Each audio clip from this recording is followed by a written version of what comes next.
Hello, I'm Isaac Hayes III, founder and CEO of Fanbase, and I'm here with a very important message. We are at a turning point in the Black community where we must have equity in the apps we use that scale to billions of dollars. But this time, we own the infrastructure, we own the culture, and we shape the future. And Fanbase is the future. Fanbase combines the free functionality of Instagram, TikTok, and YouTube into an all-in-one platform built for the evolution of social media and monetization. With over 1.4 million users, that's real proof that we are shifting the conversation of tech ownership and equity for creators. So right now, I want you to go to startengine.com/fanbase and invest today. The minimum to invest is $399. That gets you 60 shares of stock in Fanbase at $665 a share. This marks a turning point in Black ownership of social media.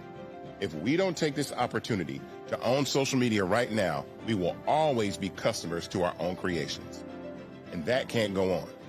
So once again, go to startengine.com/fanbase and invest today.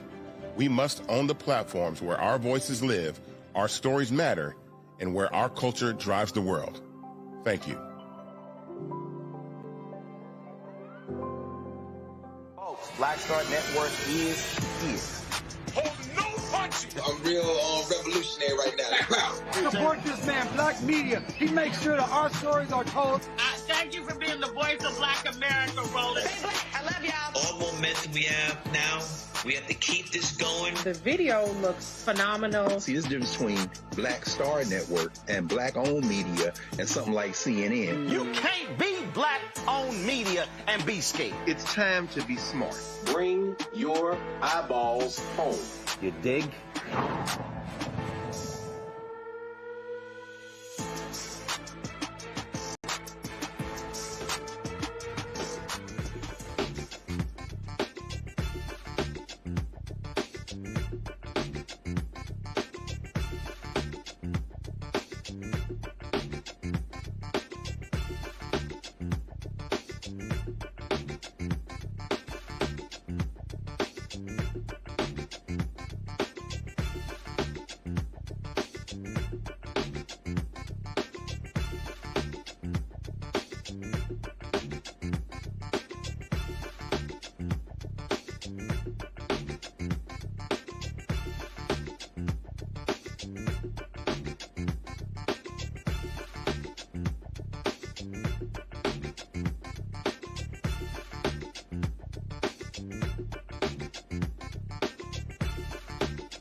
Today is Friday, November 21st, 2025. Coming up on Roland Martin Unfiltered, streaming live on the Black Star Network. Oh, there are some whiny-ass Texas Republicans calling it a double standard if the judges call their redistricting plan racially gerrymandered. Y'all, check this one out. The judicial ruling of this one Republican, he just lost his mind. He was trashing Soros. Oh, he was trashing Latino pollster Matt Barreto. Well, Matt joins us, and we're going to have a fantastic conversation. Can't wait for that one, y'all. I'm finally going to tackle how white nationalist racist Nick Fuentes is planning to infiltrate the Republican Party and how they're saying, by all means, we welcome you with open arms. Folks, Alabama's Congressional delegation honors the death of the last Tuskegee Airman. We'll show you what they said on the U.S. House floor. Plus, an update on that story out of Indiana. A black woman and her husband turned away, had to deliver the baby on the side of the road. It's a doctor and nurse looking for a job. Plus, an Ohio jury found a white cop not guilty of murdering Takia Young, a pregnant black mother accused of shoplifting. Plus, Chadwick Boseman's legacy was honored by fans, friends, and family as the late Black Panther actor receives a posthumous star on the Hollywood Walk of Fame. Folks, and also, New York-elect Mayor Zohran Mamdani goes to the Oval Office, and boy, Trump was all smiles. We'll show you a little what happened there as well. It's time to bring the funk on Roland Martin Unfiltered on the Black Star Network. Let's go. He's got whatever the best, he's on it. Whatever it is, he's got the scoop, the fact, the fine. And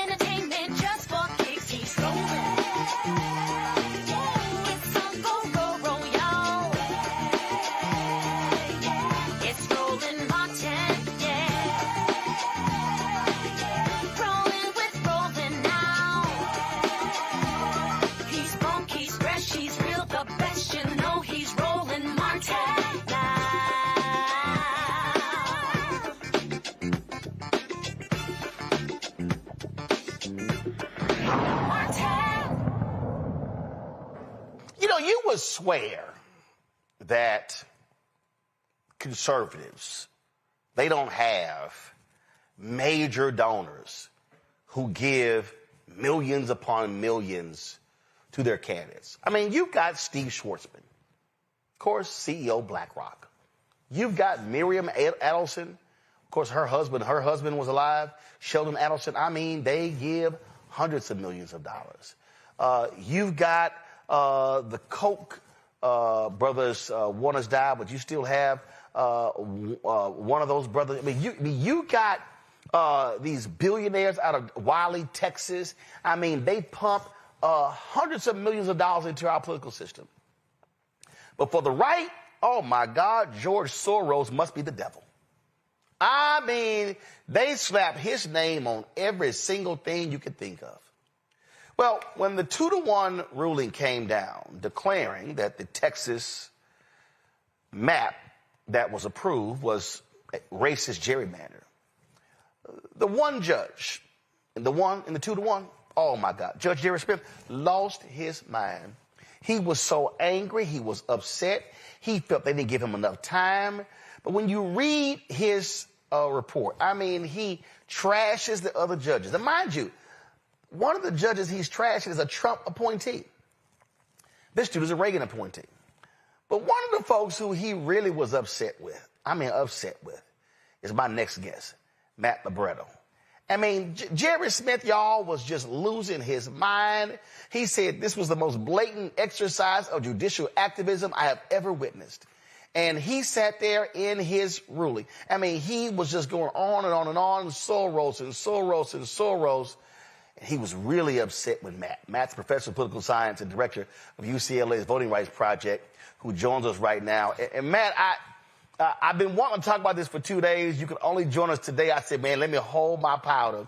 But it was hilarious reading this white man's meltdown, because he just could not help himself. He really portrayed George Soros like he's the devil. Hey, Roland, it's good to see you. Thanks for inviting me back. It was an intense trial, I'll say. There was thousands of pages of evidence that went in. And you mentioned the other judges in the 2-1. They sifted through that evidence and they looked at all the testimony. You had state legislators from both the Democratic and Republican side. You had statements from Governor Abbott. You had expert reports that I was part of. There were thousands of pages of evidence and testimony delivered to this court. And Jeff Brown, who wrote the 160-page opinion, sided with the plaintiffs and said, as you just said, this was a racial gerrymander that violated the Constitution. So there was plenty of evidence. There was no need to, invoke anything that wasn't a part of the trial. But that's what we saw recently, and I think I was as shocked as anyone. Well, and again, I mean, he was just going crazy, and I'm sitting here going, okay, he's bringing up, Soros funded this and he funded that, and Matt got money from here. And I was like, dude, that has nothing to do with the merits of the lawsuit. The lawsuit was simple. The people who sued said this was a racist gerrymander. As I said, there was so much direct evidence. There were statements by Governor Abbott calling for the dismantling of Black and Latino districts. There was a letter from the U.S. Department of Justice telling Texas, you need to dismantle Black and Latino districts. And there were statements from state legislators who passed the bill saying they wanted to dismantle these coalition districts. So the direct evidence was quite clear. And then people like myself came in with a lot of statistical evidence, maps and GIS layers to look at where the line boundaries were. All of the evidence was very clear in this case. This was racial gerrymandering. They dismantled Al Green's old district in Houston. I know you know that district, Congressional District 9. So there's no question that the direct evidence that was at play here, as well as the effects evidence, was quite clear. And that's why you saw such a powerful 160-page decision in favor of the plaintiffs striking down the Texas map. And I can say I was there for the entirety of the trial. George Soros never made an appearance in the trial, and that had nothing to do with the direct evidence that was present. So look at this. The main winner, go to my iPad here. The main winners from Judge Brown's opinion are George Soros and Gavin Newsom. The obvious losers are the people of Texas and the rule of law. I dissent. And then he goes on and on and on. And then he goes, the resulting dissent is far from a literary masterpiece. If, however, there were a Nobel Prize for fiction, Judge Brown's opinion would be a prime candidate. And so, boy, and then Judge Brown could have saved himself and the readers a lot of time and effort by merely stating the following. I just don't like what the legislature did here. It was unnecessary and it seems unfair to disadvantaged voters.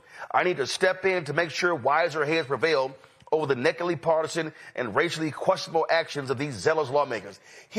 Just as I did to the lawmakers in Galveston County and Petaway, I'm using my considerable clout as a federal district judge to put a stop to bad policy judgments. After all, I get paid to do what I think is right. Okay, here's what's so stupid. The idiots with the Trump Department of Justice sends a letter saying, hey, it's some racial issues. Y'all got to get rid of these districts.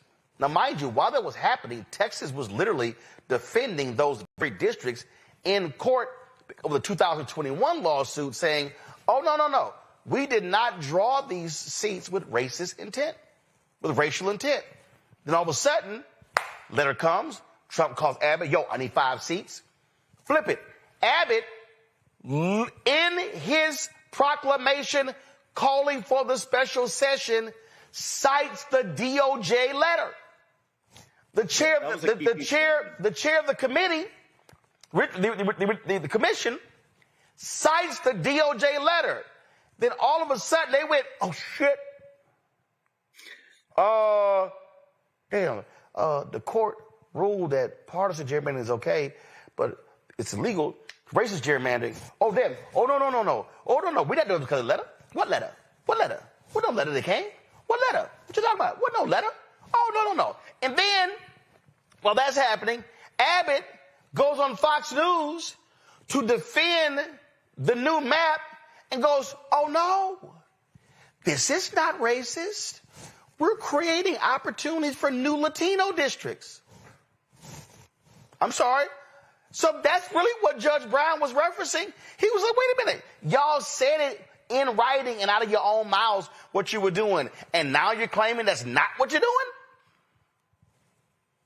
If people read, that was an excellent summary. It's funny because it's unbelievable, some of the statements that were made.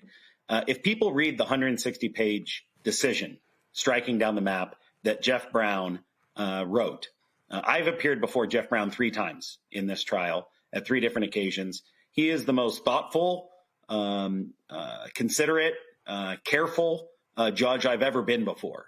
He asks questions of all the witnesses. He asks for clarification. And his decision is very well reasoned. He is citing, just as you indicated, Roland, in the decision, he is citing the speeches given by Governor Abbott. And contrasting what he said on Fox News with a speech he gave on CNN, where Jake Tapper said to him directly, isn't this just about partisan politics, Governor? And Greg Abbott said, no, Jake, this is about dismantling the Black and Latino coalition districts, which are now illegal. He had a chance, and he actually said no. And that quote is in the decision, because that shows you what they were actually about. Right. They wanted to dismantle 5 Black and Latino districts. It wasn't about partisanship. It was about race. And those direct pieces of evidence are very, very clear. The lawyers who put the evidence on were brilliant, and that comes through in Judge Brown's decision. So give me 1 second, because I gotta read this here. I love this here. It's all politics on both sides of the partisan aisle. George and Alex Soros have their hands all over this.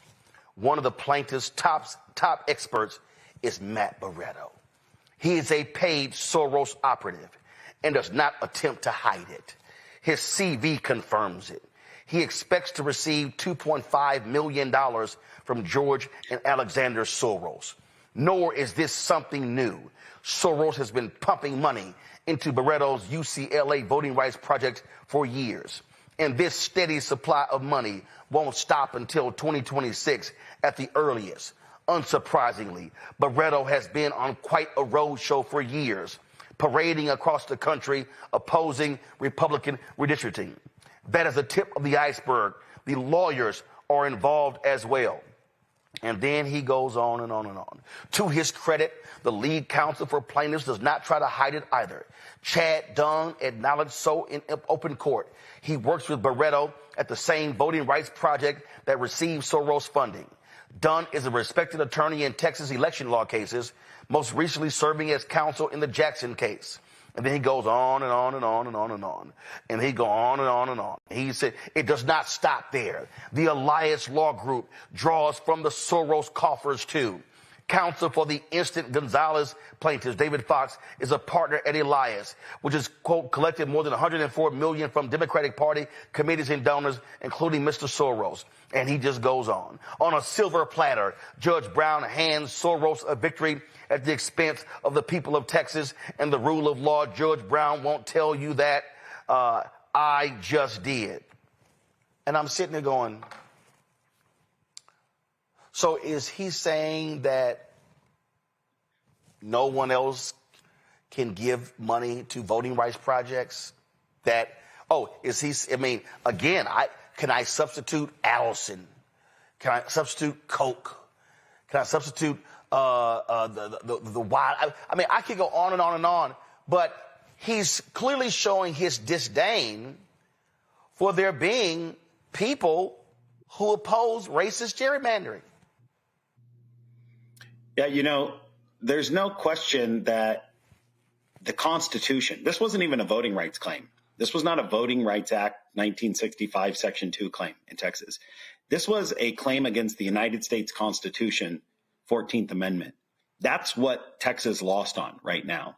And if we cannot have independent research centers and litigation outfits that try to protect the United States Constitution, then I don't know how we're supposed to protect our democracy. That's what our group does. We try to stop racial gerrymandering at every turn. We try to make sure that all Americans, regardless of race or ethnicity, have an equal right to vote. And that's what people are advocating for. And there's nothing wrong with that. We're trying to uphold the Constitution. In fact, this Judge Brown in Guadarrama, 2 federal judges, evaluated a week's long worth of evidence and said they agreed with plaintiffs that the Texas map violates the U.S. Constitution. And so those of us who are on the side of trying to protect voting rights and voting equality, we should be celebrating this decision because you had both a Republican and a Democratic appointed judge in Brown and Guadarrama come to an agreement after reviewing thousands of pages of evidence and hearing testimony and saying it was clear to them. It wasn't even close. To them, it was clear in all instances that there were 6 districts that violated the U.S. Constitution because of racial gerrymandering. And that's something not to be ashamed of. That's something to be proud of when you can hold the state accountable and tell them that these districts are taking away the rights of blacks and Latinos in the state of Texas. The Al Green district will now get put back. That district in Houston, which has been there for decades. The Latino district that Greg Casar represents from Austin to San Antonio, that majority Latino voting rights district, will get put back. And people will have their representatives in Congress now. So now the question then becomes, will the Supreme Court, first of all, this decision has been appealed to the Supreme Court. So the question now is, will the Supreme Court lock the new map in place? Or will they lock the old map in place? We also have, though, the Louisiana case. Is it pronounced Cali? Is that how they pronounce it, or Calais? Calais, I'm sorry. Calais. So you have the Calais case. So now, and then if they rule on that, that could impact these Texas seats. So just explain to people what we're now facing, because the conundrum that we're now in is today's November 21st. The deadline to run for these congressional seats, or even for the Senate, is December 8th. So, and I was, Representative Jelana Jones on the other day. So the problem that we're facing is, well, if you're Congressman Al Green, do you file for the 9th district based upon the old map, or do you file in the 18th because of the new map? Right. So as you correctly pointed out, this is coming up in about just over 2.5 weeks will be the end of the filing period to declare where you're running. And these cases are all going to the U.S. Supreme Court. As of now, the federal district, the 3-judge panel in Texas has enjoined the new map. So the 2025 map is on pause, and they say in their order that the elections will take place under the 2021 map. However, it's going to the U.S. Supreme Court, and the U.S. Supreme Court is going to have to decide quickly. So I think most experts and lawyers, and this is out of my sort of wheelhouse because I'm not a lawyer, I'm a data scientist and an analytics person. But what I'm hearing and what I've been reading is that they're expecting that decision in December so that it can come before the deadline. So that means this is going to move quickly. There's going to be both sides, the Texas Attorney General and the plaintiffs will explain and file their papers to the U.S. Supreme Court. The U.S. Supreme Court is going to get this. They're going to read all the opinions. And then they're going to have to decide. Remember, they cannot change the facts of the case. That's why this Jeff Brown decision is so important, because he established through 160 pages, along with Judge Guadarrama, that these are the evidentiary findings of fact. The Supreme Court can interpret whether or not they made any legal errors. But they have very clearly laid out why this is a violation of the United States Constitution. This is not a Voting Rights Act case per se. The Calais case, the other case you mentioned out of Louisiana, is a direct Section 2 voting rights case, and that is already pending before the Supreme Court. Most people think that they might take their time. They may not decide until the end of their term. You know how it is, Roland. A lot of times those big decisions come out in like June 25th, June 30th, right at the end of the term, those bombshells. And so people are thinking maybe they're going to wait, but that is going to be to decide whether or not we have a Voting Rights Act anymore, whether or not we have Section 2, which has protected historically the creation of every African-American district in the South, has been as a result of Section 2 of the Voting Rights Act. And the Supreme Court could say, times are changing, we don't think we need it anymore. And so that's a very, very scary decision that's on the horizon. But these things are all before the Supreme Court, and we're going to decide, and we're going to hear whether or not we have a right to equal representation or not. Question for my panel. I'm going to introduce them. Candace Kelly, she's legal analyst and host, Not All Hood, joining us from South Orange, New Jersey. Also, Michael Imhotep, host of the African History Network show out of Detroit. Candace is a lawyer, so she gets first dibs. Well, listen, I think that this was really interesting, the way that the dissenting opinion talked about the judge. And it was really something that was surprising how he went off. And I just want you to kind of address how really kind of a spectacle this is and how really unusual it is that on this level, I mean, he called the other judge an unskilled magician in all of this. This is very abnormal. I just wanted your comments about how you feel his response has hit and how unusual this is for the public. Well, it's quite unusual. I haven't seen something like that in all the time that I've testified. As I said, I've been in front of Judge Brown and Judge Smith 3 times. I found both of them in my personal interactions with them to be very professional, very respectful. But this decision seemed to have more than just weighing the evidence, as you just noted. It's quite unusual. Our job is just to try to present evidence as the people involved in the case, and the judge is supposed to weigh the evidence. But this was quite unusual in that there was not a lot of weighing of the evidence. There was more name calling, and especially I found it unusual attacking another Republican judge, his colleague in the state of Texas. It was quite unheard of. Michael? All right, Professor Matt. The question I had, and maybe 2 questions. So I know that, as Roland said, that there's an appeal to the U.S. Supreme Court that was made Tuesday evening, Tuesday night. So dealing with primaries, we're dealing with time constraints because the ballots from the Secretary of State have to go out at a certain time because you have primaries first. So you have to have the names of the people on the ballot. You have to have the districts, all that sorted out. So if this is appealed to the U.S. Supreme Court, do you think there will be a ruling in time so that say they uphold the federal panel, what they ruled, okay, that the districts are biased against African Americans and Latinos, right?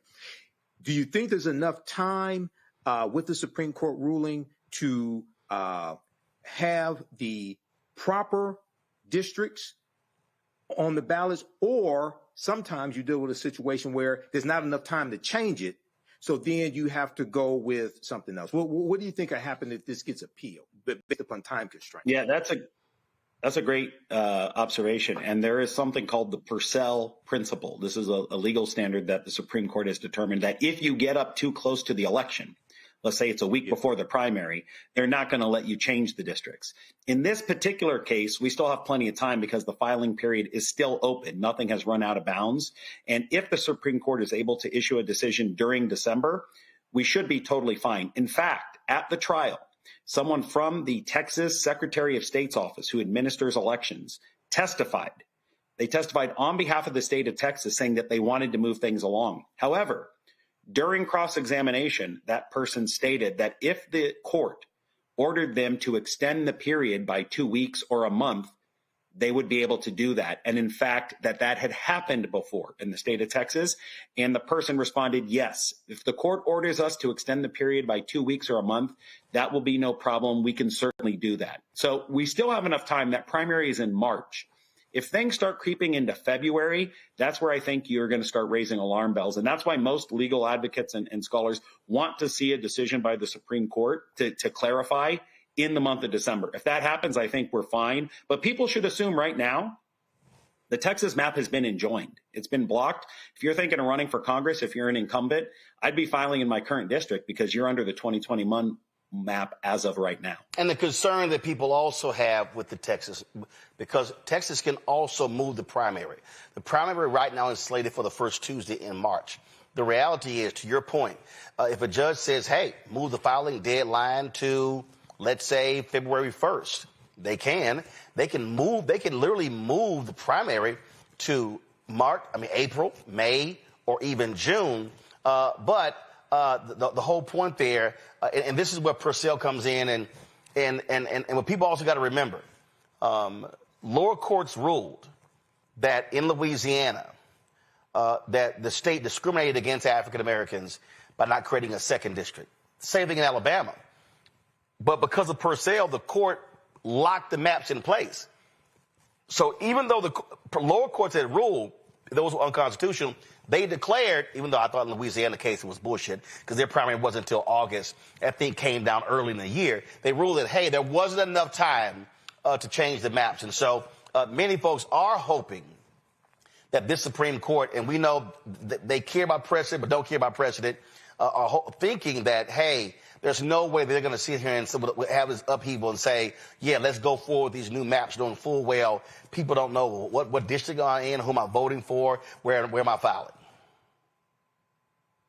And if you look at the Brown decision, they have an entire 10 pages at the end of that directly addressing Purcell and timing. So they've laid it all out. Brown has written a very well-reasoned decision that takes on Purcell and the timing. And he says in that decision, we have plenty of time.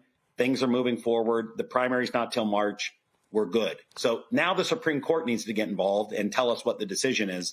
But I would expect the most likely outcome is that we will have the 2021 map. We will go back to that, and we will be able to see people file and run in those districts. On another note, Matt, you look at this the data all the time, and in this, we saw in the election a few weeks ago, complete change when it comes to Latino voters.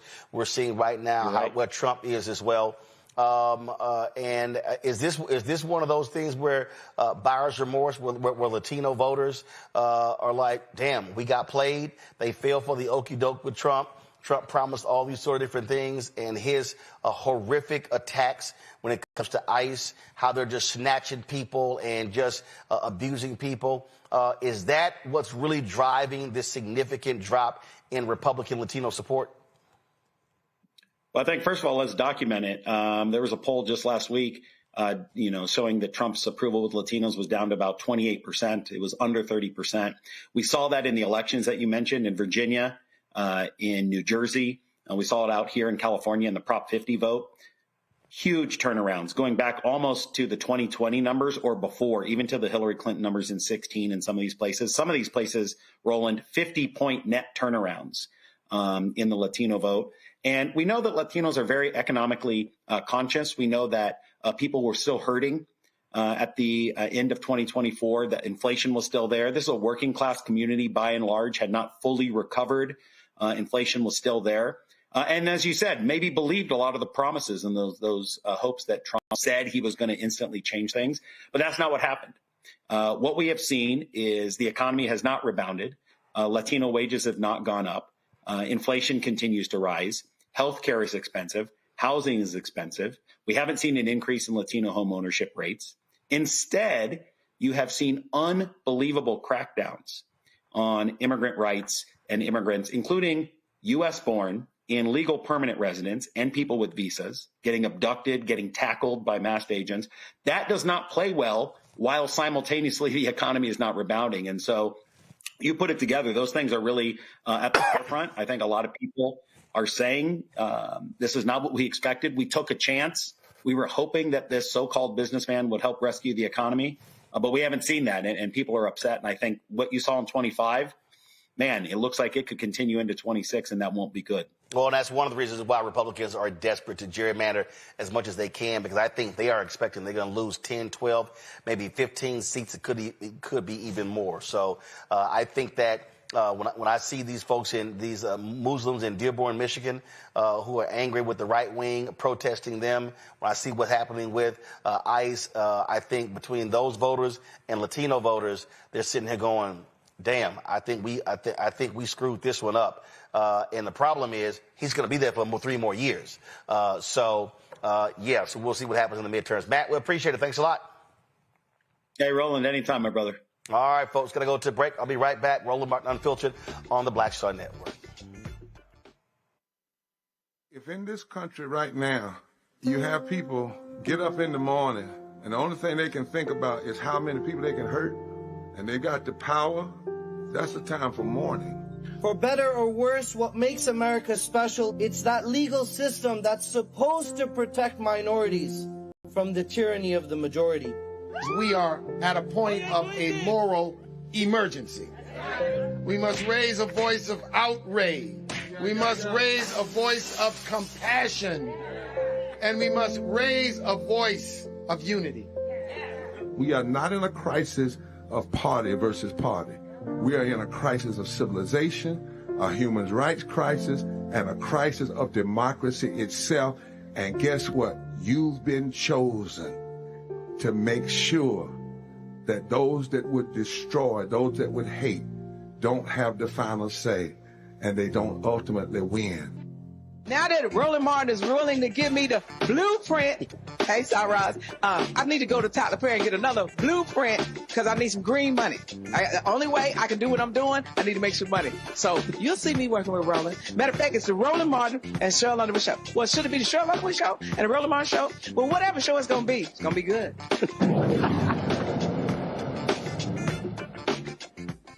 An Ohio jury acquitted a white police officer of murdering a pregnant black woman he had fatally shot in a supermarket parking lot. The panel, consisting of 9 women and 3 men, deliberated for about 2.5 hours before finding Connor Grubb not guilty of murder, involuntary manslaughter, and felonious assault charges related to the death of 21-year-old Takia Young. Takia was killed on August 24, 2023, during a confrontation with Grubb and another officer. They were instructing her to exit her vehicle when it slowly rolled toward Grubb outside the Kroger store in a Columbus suburb. Grubb maintained that Takia was attempting to run him over. At the time of the incident, she was approximately 25 weeks pregnant, and her unborn daughter also died as a result. After the verdict was read, Takia's grandmother, Nadine Young, shouted in disbelief.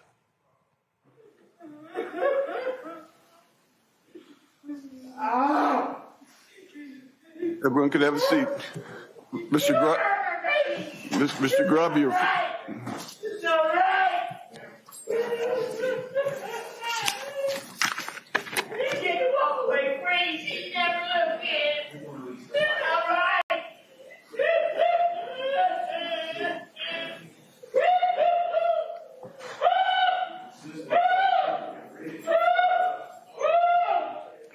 statement, the attorneys representing the Young family expressed their disappointment with the outcome of the case. Quote, the criminal process requires proof beyond a reasonable doubt. That is a high standard, and the jury has spoken. But an acquittal does not change the facts. It does not erase what happened on August 24, 2023. Takia Young is dead. Her unborn daughter is dead. Connor Grubb fired the bullet that killed them both. That is indisputable, and it gives us the ability to hold all responsible parties accountable, not just one officer.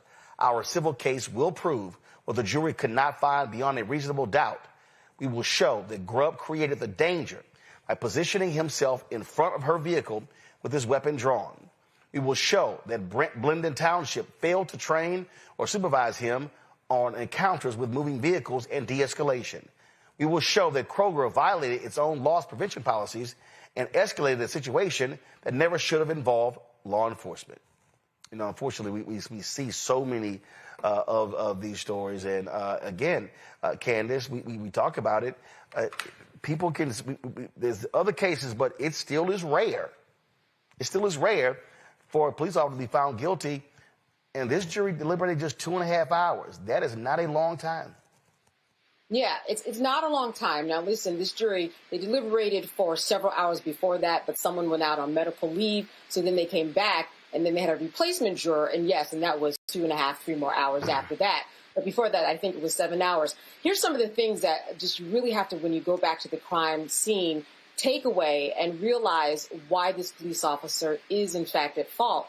If you go back to the video, you will see that, as you said, he stepped in front of the police car and he aimed directly at her. Now, if he was trying to stop the car, what would you do? You would just shoot the tire, or you would, call other police officers to get her, because we know that even when there's a big chase down a big highway, even that person is not going to get away. So what he did was he positioned himself, it looks like, to shoot her in the face and head, which he did. And so, that's the problem. The problem is the training. The problem is being caught up in the moment and not making the right decisions. The other problem was how long it took for this tape to actually be released. It was almost a year. And then the police officers tried to use Marsy's Law, which the voters in Ohio voted for Marsy's Law in order to protect the victims, to get their constitutional right to have due process. Police officer in this case and the union are saying that this is a victim. This police officer was a victim in this situation. Well, that doesn't make sense. Any officer that takes the job and signs up to be a police officer, then in that case is always going to be a victim, because they're always going to be a part of some type of highly confrontational situation, which that is often what happens when police come on the scene, no matter.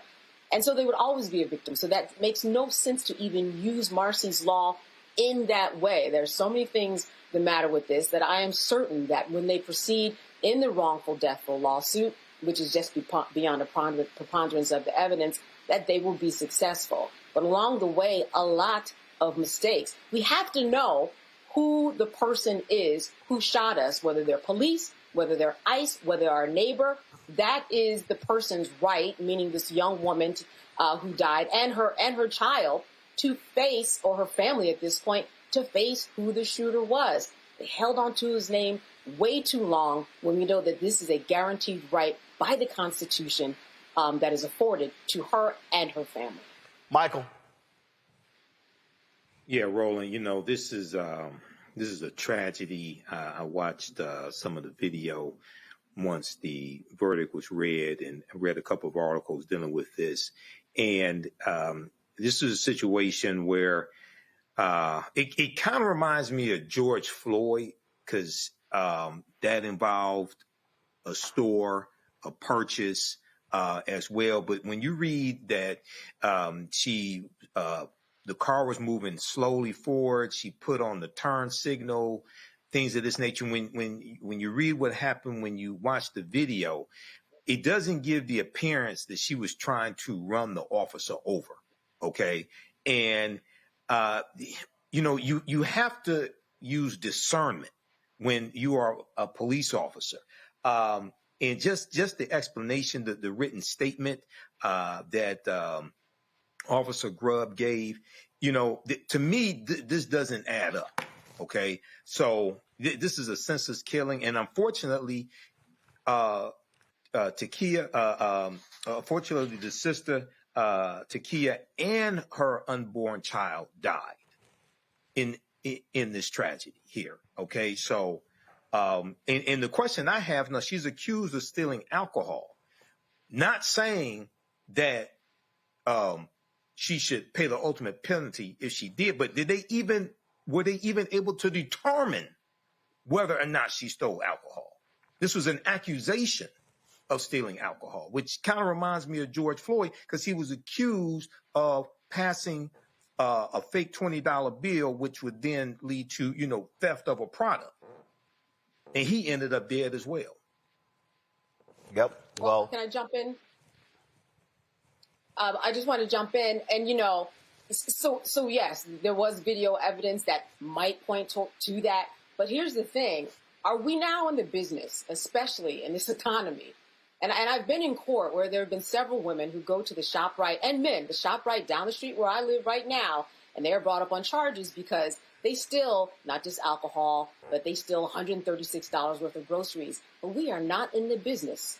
We just cannot be in the business of shooting people because they stole string beans and turkeys. We just cannot do that. If that's the case, police officers might as well set up down at ShopRite, Stop and Shop, whatever, King's, whatever, in the local Kroger's near you, and they're going to catch a lot of people. And that's not how you do it. I mean, if they would have stayed there and caught her, and put her in jail legitimately, and just stayed, that's what they would have been doing all day. You can't solve that problem by pulling out your gun. Not in 2025, not in this economy, not ever, not ever. Folks, let's talk about this story. We had a couple on the show the other day who were in an Indiana hospital for 6 hours, then turned away, and they had to deliver the baby on the side of the road. Mercedes Wells, remember, says she was wheeled out of Indiana's Franciscan Health Crown Point Hospital Saturday night by security while in active labor, forcing her to give birth on the side of the road 8 minutes later. Her husband delivered the baby. The Wells family says they spent 6 hours in the hospital. They were pleading with staff as Mercedes' contractions came just a minute apart. Despite her pain, a nurse sent her home without even letting her see a doctor. Well, guess what? That doctor and the nurse, they're no longer employed by Franciscan Health Crown Point in Indiana, hospital officials confirmed. Franciscan Health Crown Point said that in addition to employees losing their jobs, the hospital has mandated cultural competency training and a new exam protocol for patients leaving the labor and delivery unit. This is a statement from Franciscan Health Crown Point CEO Raymond Grady. He says the staff failed to listen to Mrs. Wells' concerns. And said, on behalf of Franciscan Alliance and Franciscan Health Crown Point, I apologize to Mrs. Wells and her family for failing to live up to our Franciscan values. We are committed to holding ourselves accountable through our actions so that every patient is heard and receives compassionate, equitable care. Any evidence of actions to the contrary will not be tolerated. Canon Lambert, Sr., the attorney representing the Wells family, said this: they did what my 9-year-old nephew knew they were supposed to do. He's 9 and knew in an instant that they should be fired. It took the hospital darn near a week.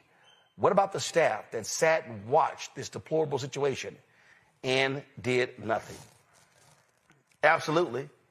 I mean, at the end of the day, they should have been fired, Candace. But, yeah, you don't take a week. No, you don't take a week.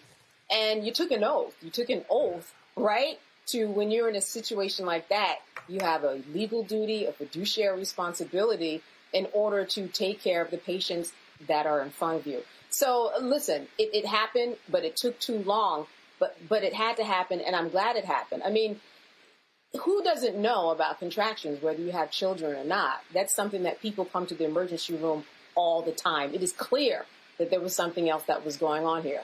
You go to an emergency room, you go to a hospital to get help, and that didn't happen. Oh, yeah, they have a lot of training to do, and it's something that's basic training, and it's ridiculous. I mean, they are lucky that the baby survived, that they wouldn't have a wrongful death lawsuit on their hands inside of all of this. Ridiculous. It took a lot of time, but glad that we crossed that threshold. Michael? Yeah, Roland, this is another tragedy, and I saw your interview with Mercedes and her husband as well a couple of days ago. And this goes to, there have been numerous stories of the how African Americans, but especially African American women, they're not taken seriously by doctors, oftentimes by white doctors. Their concerns, they're complaining about pain, things like this. They're not taken seriously and sent home without proper treatment, et cetera. Luckily, in this situation here, the baby survived. She had the baby, on the side of the road. But once again, this is why you have to have competent doctors. You have to have cultural competency also, and why it's so important to have more African-American doctors, because there's studies that show that African-Americans who have African-American primary physicians are healthier and live longer as well. So it makes a difference. But thanks for covering this story also, Roland. Folks, gotta go to a break. We come back. Oh, my God, a socialist comes to the White House. New York Mayor-elect Zohran Mamdani meets with that thug Donald Trump. We'll show you some of what happened. Folks, support the work that we do. Join our Bring the Funk fan club. You want to contribute to our work using Cash App. Use the Stripe QR code. You see it right here, bottom left-hand corner. That's for credit cards as well. PayPal is R Martin Unfiltered. Venmo is RM Unfiltered. Zelle, Roland at RolandSMartin.com. Roland at RolandMartinUnfiltered.com. Checks and money orders. Make it payable to Roland Martin Unfiltered. P.O. Box 57196, Washington, D.C. 20037-0196. Back in a moment. Said the quiet part out loud. Black votes are a threat, so they erased them. After the Supreme Court gutted the Voting Rights Act in 2013, Republican legislatures moved fast. New voter ID laws, polling place shutdowns, purges of black voters from the rolls. Trump's Justice Department didn't stop it, they joined in. In 2018, his DOJ backed Ohio's voter purge system, a scheme that disproportionately erased black voters. Their goal, erase black votes and political power. Yeah, that happened. These are the kinds of stories that we cover every day on Roland Martin Unfiltered. Subscribe on YouTube and download the Black Star Network app. Support fact-based independent journalism that centers African Americans and the issues that matter to our community.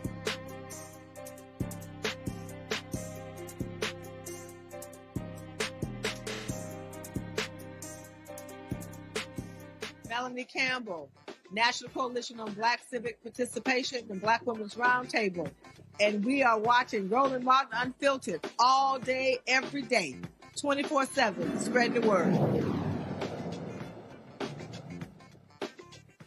Well, folks, Zohran Mamdani, who was elected mayor of New York City, held a meeting today in the Oval Office with the crazed, deranged orange one. It was, of course, quite interesting. A lot of people thought fireworks were going to happen. But y'all know Mamdani is way smarter than that, and he's damn sure more smarter than Trump. Here's some of what took place. We've just had a great meeting, a really good, very productive meeting. We have one thing in common. We want this city of ours that we love to do very well. And I wanted to congratulate the mayor. He really ran an incredible race against, a lot of smart people, starting with the early primaries against some very tough people, very smart people. And he beat them easily. And I congratulated him. And we talked about some things in very strong common, like housing and getting housing built, and food and prices, and the price of oil is coming way down. That anything I do is going to be good for New York. If I can get prices down, it's good for New York. And we've got them down, way down from last year. We have, as you know, I've been saying to a lot of people, Walmart said that Thanksgiving this year is exactly 25% less than last year. So that's good for New York, good for everybody. But I just want to congratulate. I think you're going to have, hopefully, a really great mayor. The better he does, the happier I am, I will say. There's no difference in party. There's no difference in anything. And we're going to be helping him to make everybody's dream come true, having a strong and very safe New York. And congratulations, Mr. Mayor. Thank you, Mr. President. Thank you. I appreciate it. Please. I appreciated the meeting with the president, and as he said, it was a productive meeting focused on a place of shared admiration and love, which is New York City. and the need to deliver affordability to New Yorkers, the 8.5 million people who call our city their home, who are struggling to afford life in the most expensive city in the United States of America. We spoke about rent, we spoke about groceries, we spoke about utilities, we spoke about the different ways in which people are being pushed out, and I appreciated the time with the president, I appreciated the conversation. I look forward to working together to deliver that affordability for New Yorkers. Thank you very much. Any questions, please? President Trump, Stephen Nelson from the New York Post. I've got a question for you and then also one for the mayor-elect. For you, you've referred to Mr. Mamdani as a communist. Could you describe why you feel that way? And also, will you do anything to stop him from arresting Prime Minister Netanyahu if he visits New York? Well, we didn't discuss your second part of the question. And on your first part, I mean, he's got views that are a little out there, but who knows? I mean, we're going to see what works, or he's going to change also. We all change. I changed a lot.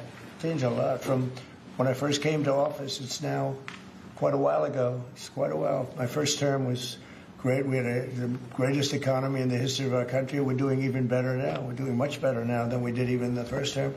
And I can tell you some of my views have changed. And we had discussions on some things. I'm not going to discuss what they were, but that I feel very confident that he can do a very good job. I think he's going to be. I think he is going to surprise some conservative people, actually, and some very liberal people. He won't surprise them because they already like him.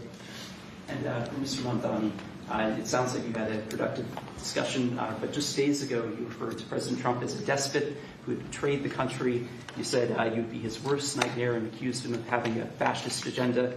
Are you planning to retract any of these remarks in order to improve your relationship? I think both President Trump and I, we are very clear about our positions and our views, and what I really appreciate about the president is that the meeting that we had focused not on places of disagreement, which there are many, and also focused on the shared purpose that we have in serving New Yorkers. And frankly, that is something that could transform the lives of the 8.5 million people who are currently struggling under a cost of living crisis, with 1 in 4 living in poverty. And the meeting came back again and again to what it could look like to lift those New Yorkers out of struggle and start to deliver them a city that they could do more than just struggle to afford it, but actually start to live in it. And I've been called much worse than a despot, so it's not that insulting. Maybe I think he'll change his mind after we get to working together. Yeah. Now, hours before the meeting took place, the House voted on a resolution condemning socialism. Oh my God, what do we do? Here are the list of the Democrats who voted for this. You see Sanford Bishop, the CBC of Georgia. He voted for this. Sheila Shirfullis McCormick of Florida. She voted for it. Jim Clyburn of South Carolina. He voted for this. Let's see. Don Davis, no shock, of North Carolina. He voted for it. Shamari Figurs of Alabama. He voted for it. Let's see here. Stephen Horsford of Nevada. He voted for it. Democratic leader Hakeem Jeffries of New York. He voted for it. Let's see here. Lucy McBath of Georgia. Another CBC member. Gregory Meeks of New York. Another CBC member. Let's see here. Anyone else? Let's see. Marilyn Strickland of Washington State. Amelia Sykes of Ohio. Richie Torres of New York. Let's see here.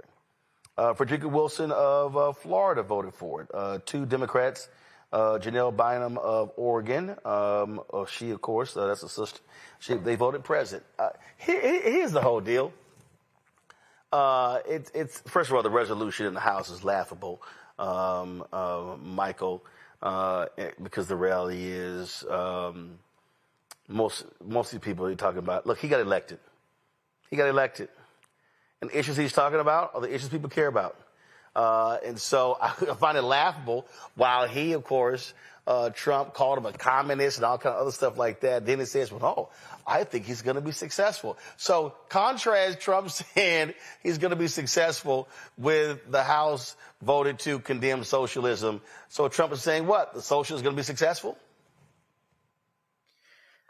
Well, yeah, Roland. So the House resolution passed 285 to 98. Okay, condemning socialism and condemning, quote, horrors of socialism, end quote, as if capitalism is so great. And I'm a capitalist. I'm not a socialist, but I'm also not stupid. Okay.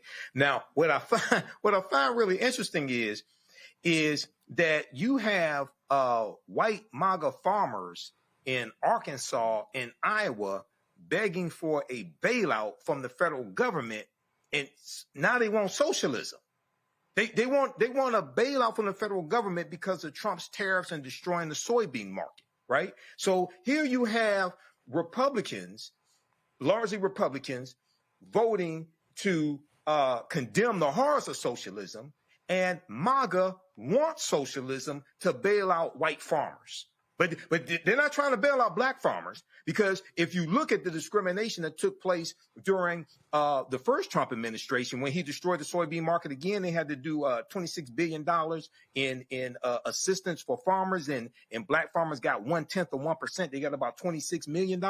Okay, so this doesn't make sense. The math isn't mathing. But once again, all of this, I think, is a distraction from the Jeffrey Epstein files and the failing economy. That's what's going on here, because Republicans don't have any solutions to make our lives better. True that. Candace.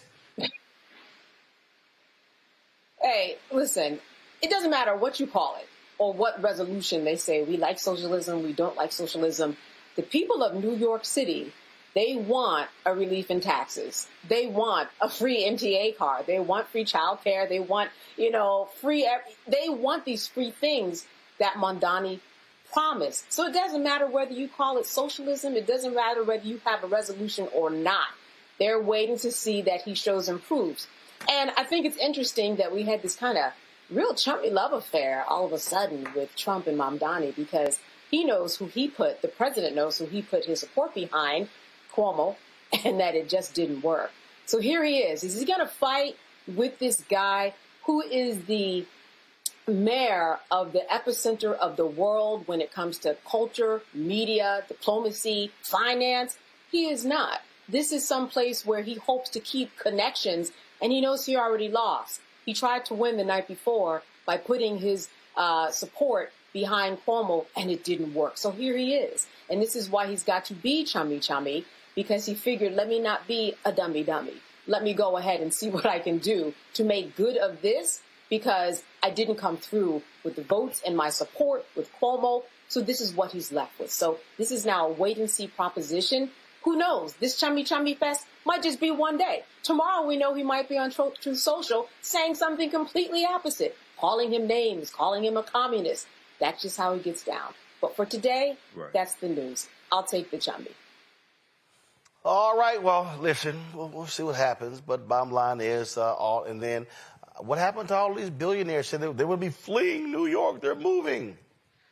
They lied. All right, y'all. Second half of the show, I got to deal with how the right wing, they are just loving and embracing that racist Nick Fuentes. But why was anybody shocked? Because that's their voters. I'm not shocked at all. I'll unpack when we come back right here, Rolling Mountain Infiltrate on the Black Star Network. This week on The Other Side of Change. Book bans, anti-intellectualism, and Trump's continued war on wisdom. This is a coordinated backlash to progress. At the end of the day, conservatives realized that they couldn't win a debate on facts. They started using our language against us, right? Remember when we were all woke and the woke movement and all that kind of stuff? Now everything is anti-woke, right? When we were talking about including diversity, equity, inclusion, and higher education, now it's anti-DEI. All this are efforts to suppress the truth because truth empowers people. You're watching The Other Side of Change, only on the Black Star Network. Next on the Black Table with me, Greg Carr. Our legal roundtable is back in session as we look at yet another potential landmark case being considered by the United States Supreme Court. This one is called 303 Creative versus Alennis, and may be the most important and far-reaching First Amendment, that is freedom of speech, case of our time. It could, depending on how the court rules, open the door for a return of Jim Crow segregation laws. It's true. If you say we can discriminate against one, you're saying we can discriminate against all. That's on the next Black Table. Don't miss it. Right here on the Black Star Network. Are you ready for the holidays? This week on A Balanced Life with Dr. Jackie, we're talking about all things anxiety and the holidays, whether it's performance anxiety, presence versus presence, making certain that everybody in your space understands the boundaries and how to respect your home. This week, we're talking about those things that will allow you to have a peaceful holiday season. It really is not about perfection. It's really about, you know, the house feeling warm and cozy and peaceful. You don't have to like everybody, but what you can do is be cordial in those environments. That's all this week on A Balanced Life with Dr. Jackie here on Black Star Network. Hatred on the streets, a horrific scene, a white nationalist rally that descended into deadly violence. White people are losing their damn minds. As an angry pro-Trump mob storms the U.S. Capitol, we've seen shooting. We're about to see the rise of what I call white minority resistance.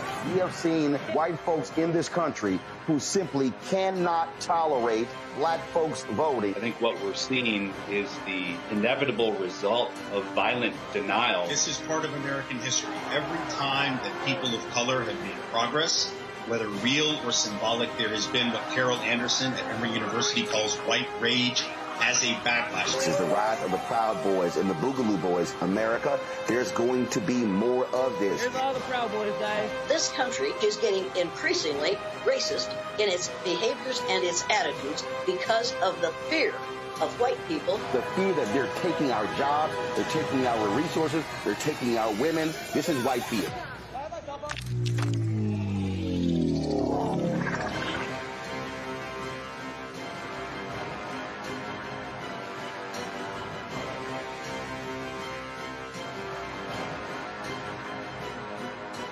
Michael McMillan, President and CEO of the Urban League of Metropolitan St. Louis, and you are watching Roland Martin Unfiltered.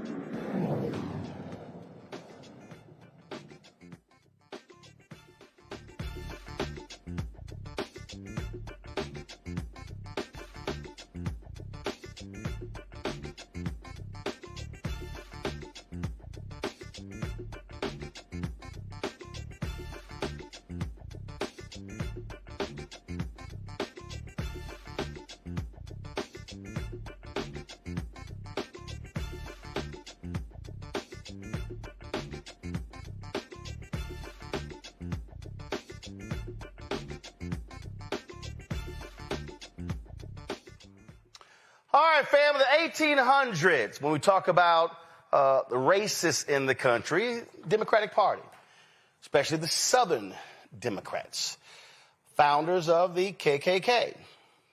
Fast forward, Jim Crow, Southern Democrats. That's right, opposing civil rights, standing up for Jim Crow. Then you get to the 60s. Yeah, a lot of Republicans.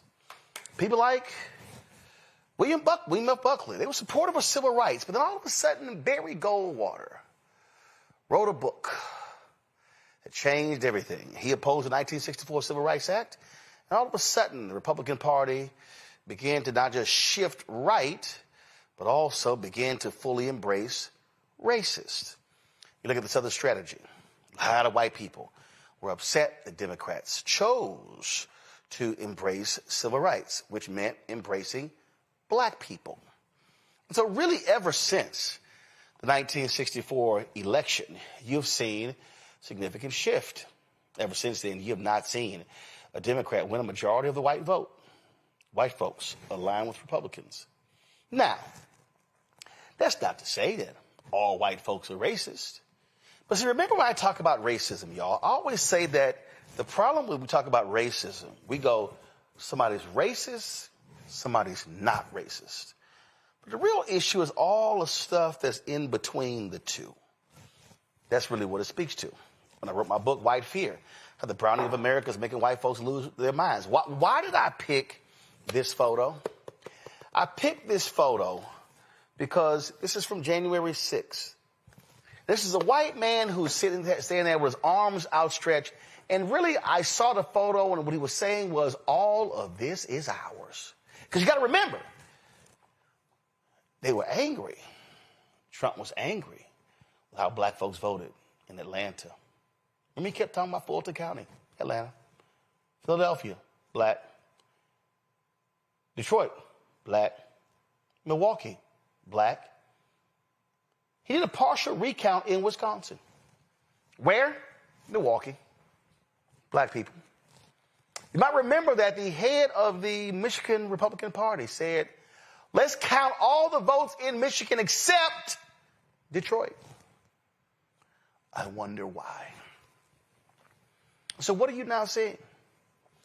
You've seen the Republican Party stand with Confederates.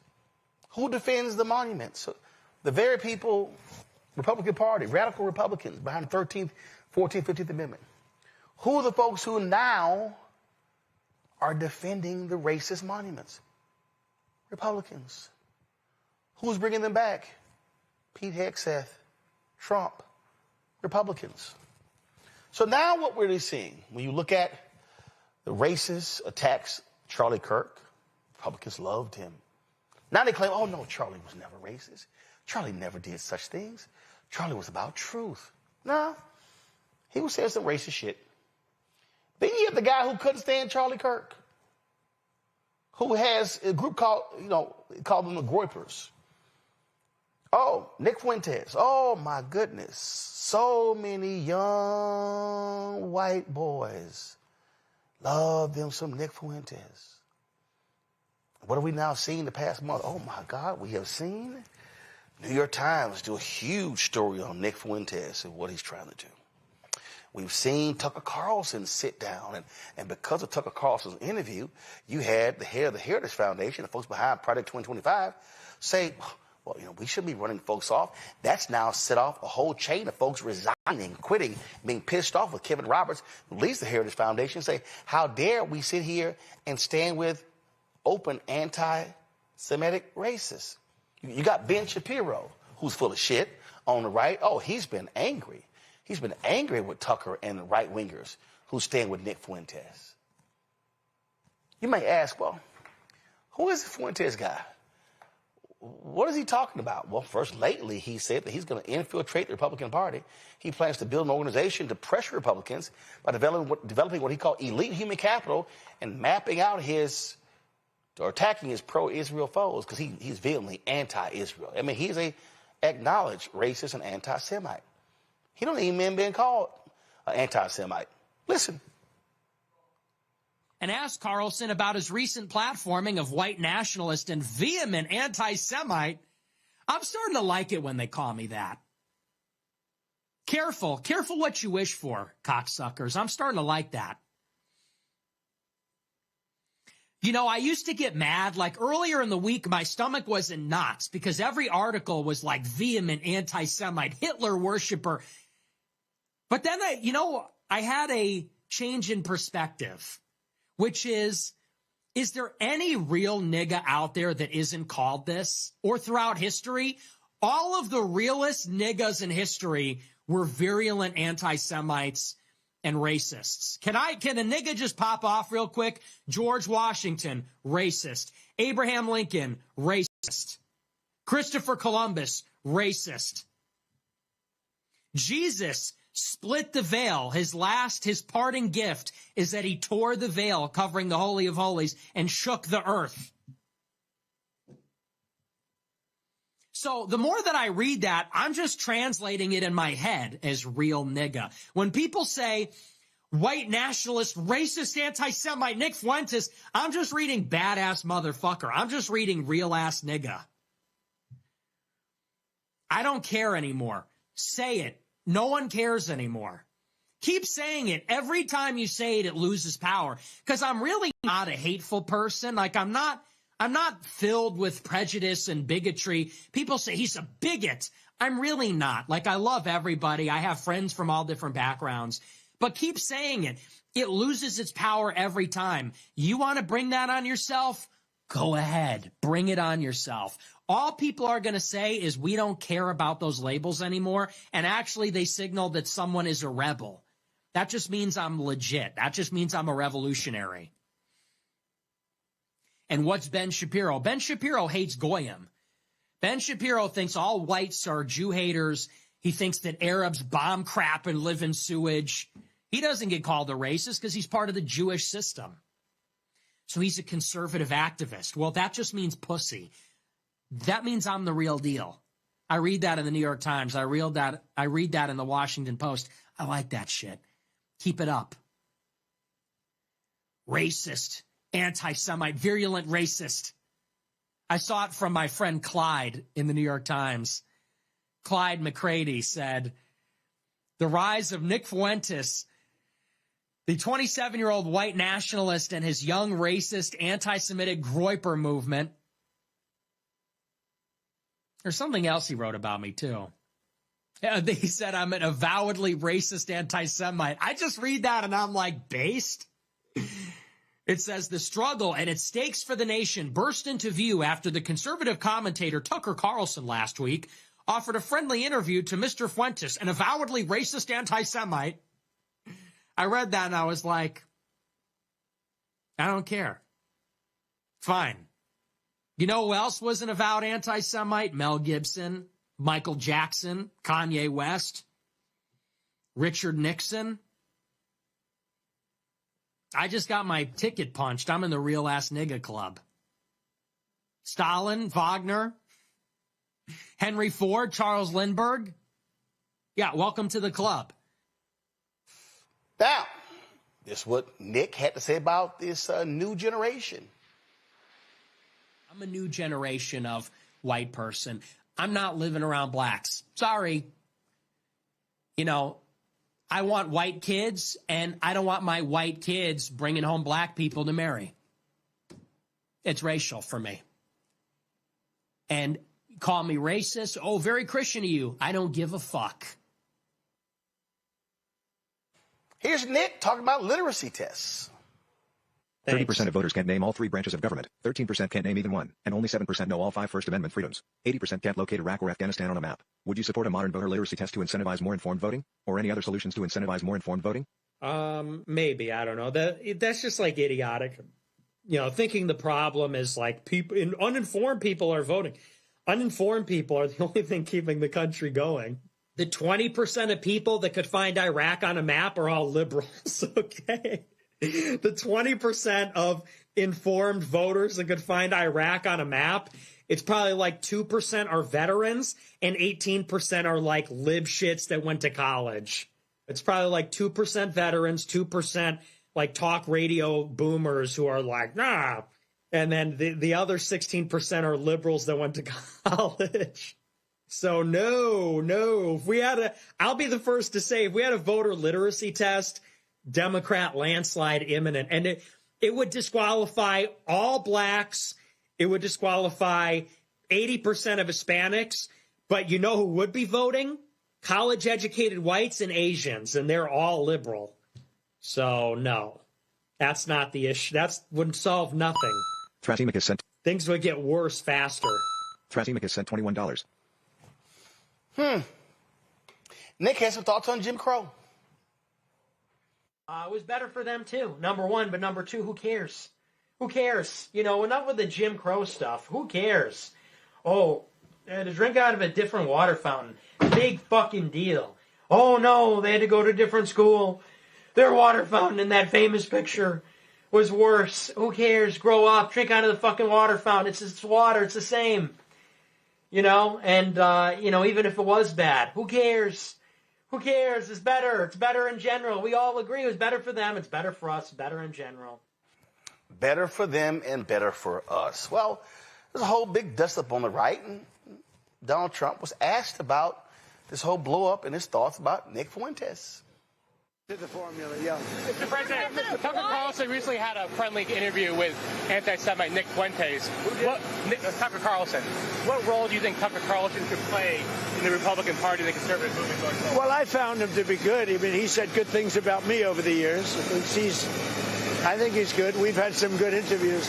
I did an interview with him. We had 300 million hits. You know that. Look, I can't tell him. Will you let me finish my statement? You are the worst. You're with Bloomberg, right? you are the worst. I don't know why they even have you. We've had some great interviews with Tucker Carlson, but you can't tell him who to interview. I mean, if he wants to interview Nick Fuentes, I don't know much about him, but if he wants to do it, get the word out. Let him, people have to decide. Ultimately, people have to decide. The mayor of New York, I will say, would like to meet with us, and we'll work something out. But he would like to come to Washington and meet, and we'll work something out. We want to see everything work out well for New York. You yourself had dinner with Nick Fuentes at Mar-a-Lago a few years ago.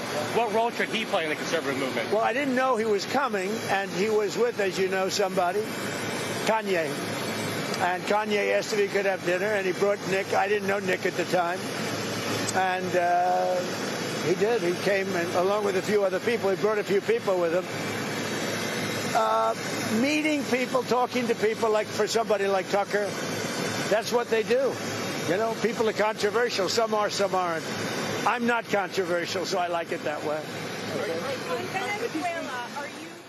So you notice how he said that, oh, yeah, Kanye brought Nick to meet lunch, and I didn't know Nick. Well, you know him now. You know what he says. Ben Shapiro, who I think is an absolutely atrocious, racist asshole, he is not being silent about criticizing Nick Fuentes. Here was Steve Bannon over the weekend, for example, praising Nick Fuentes. Again, the reason this is happening, we should point out, is because there is an attempt to glaze pretty much everybody who is on the anti-Israel, and yes, Fuentes is just an anti-Semite, anti-Semitic side, in order to shift policy priorities away from what President Trump is attempting to do. Alex Jones had a debate with Nick Fuentes and Dinesh D'Souza. And you see right there the laziness, the lack of argument, their attitude that they just own this. Fuentes takes this guy apart brick by brick. It's a full takedown. Because the kid shows up, he's prepped, he's ready. Not only is he on point and he's always on attack, he happens to have something called facts, and he just overwhelms Dinesh. Dinesh goes back, and it shows you this old guard who has nothing. Again, it's fascinating to watch as all these people make quasi-allies of people like Nick Fuentes. And, of course, Marjorie Taylor Greene, she had to have a few words to say. You're talking about lowering the rhetoric, which is important for everybody to hear from you and all of our elected officials. But there is some concern, a lot of concern among Republicans about the rise of anti-Semitic hard-right figures in your movement, especially after Tucker Carlson hosted White Nationalist Nick Fuentes on his podcast, didn't question Fuentes about his vile language or views. You did speak at a conference hosted by Fuentes back in 2022. You were criticized, and you said then that you didn't know about his views. Well, Fuentes talked to Carlson about that in the interview. Listen to what he said.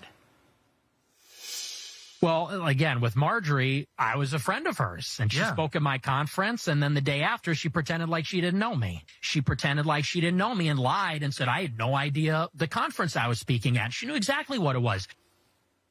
What do you say to that? Well, first of all, I defend every single person's free speech rights. I think that's incredibly important. So I don't apologize for that, and I don't believe in canceling people. And I think it's important for people like Tucker Carlson and yourself to interview everyone. I don't believe in trying to cancel someone by refusing to interview them and question them. And I did speak at his conference back in 2022. However, I don't know Nick Fuentes.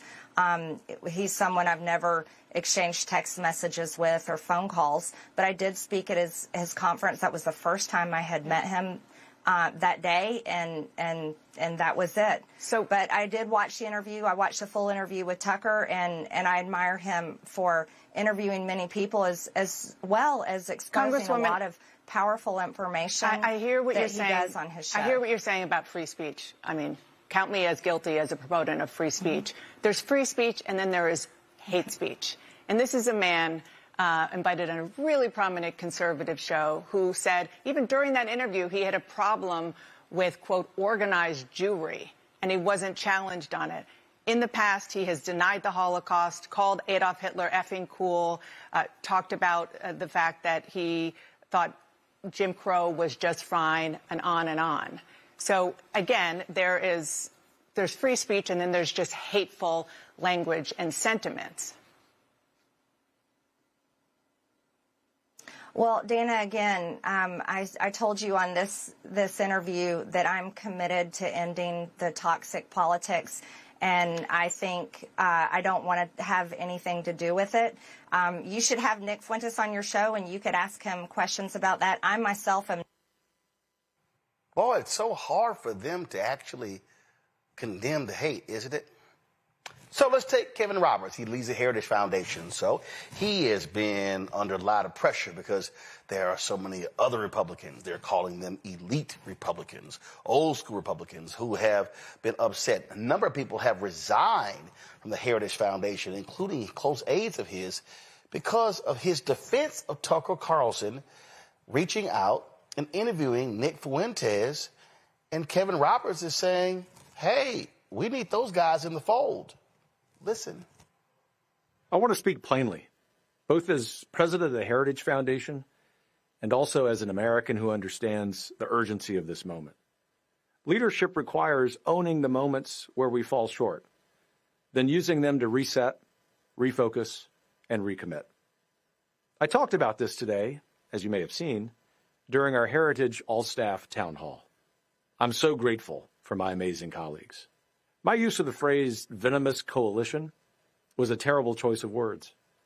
It caused justified concern, especially among friends and allies who know how seriously Heritage has fought and continues to fight against the rise of anti-Semitism. Everyone has the responsibility to speak up against the scourge of anti-Semitism, no matter the messenger. Heritage and I will do so, even when my friend Tucker Carlson needs challenging. My Heritage colleagues know, as do you, the work ahead is too important. Our conservative movement must be willing to wrestle with hard conversations, not avoid them. Last night's election results demonstrate this. The need of this moment is clear. We must articulate a bold, positive vision that convinces Americans that conservative policies will revitalize the American dream. The left isn't slowing down. If we want to win, truly win, we must grow stronger in every way. Here is what we are focused on moving forward. Standing for strong families, because no society survives without them. Advocating for the dignity of work and free enterprise, because it's how people build meaning and sustain freedom. Defending national sovereignty, because a country that doesn't protect itself isn't a country. And restoring citizenship as a sacred trust, rooted in virtue, liberty, and faith. It's not just policy, it's purpose. So to each of you working the long hours, holding the line, doing the unglamorous tasks that keep this mission moving, I see you. I'm grateful. And I want you to know we're in this together. Movements like ours are not weakened by adversity. We are sharpened by it. Let's take what we've learned. Let's recommit. And by all means, let's go win. By all means, let's go win. I want everybody watching to understand that that really is the goal of all of this. See, the Republican Party has always been quite comfortable with racism. They understand it. I played it before, but Lee Atwater, when he talked about language that you no longer can use, but there's other language you can use that's going to achieve the same result of getting out the white racists. See, the Klan endorsed Trump. The KKK, they're not comfortable in today's Democratic Party. Well, they're quite comfortable in the Republican Party. Former Klan leader David Duke, remember? He ran for office What did he run as? A Republican.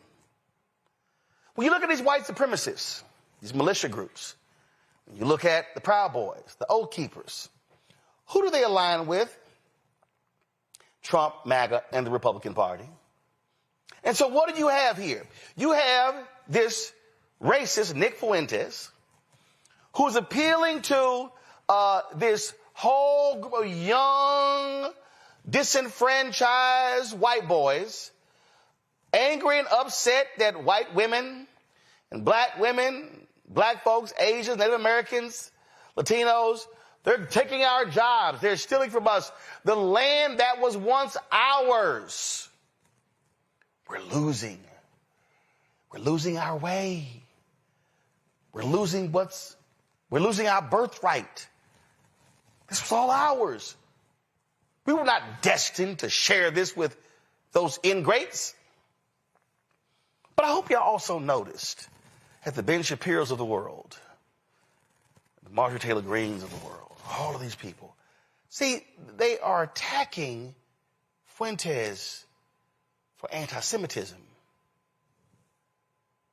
They were very silent about his racism against black people.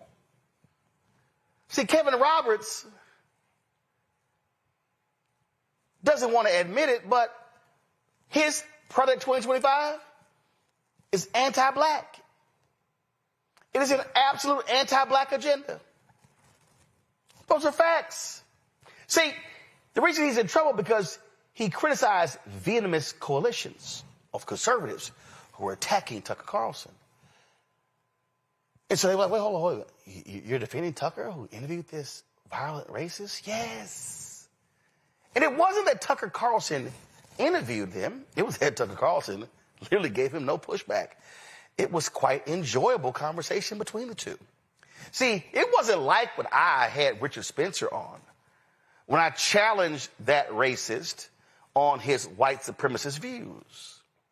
See, what I need y'all to understand that the Republican Party needs white racists. The Republican Party needs this generation of young white boys, these millennials, these Gen Xers, these Gen Zs. They need to cultivate young white boys of Gen Alpha so they can say, you're losing. Stand with us, and we're going to get your birthright back. See, y'all gotta understand, this is American history. We've always seen this. We've always seen what their goal was, to get after the hearts and minds of young folks. So see, Nick Fuentes, he's serving a very clear purpose for the Republican Party.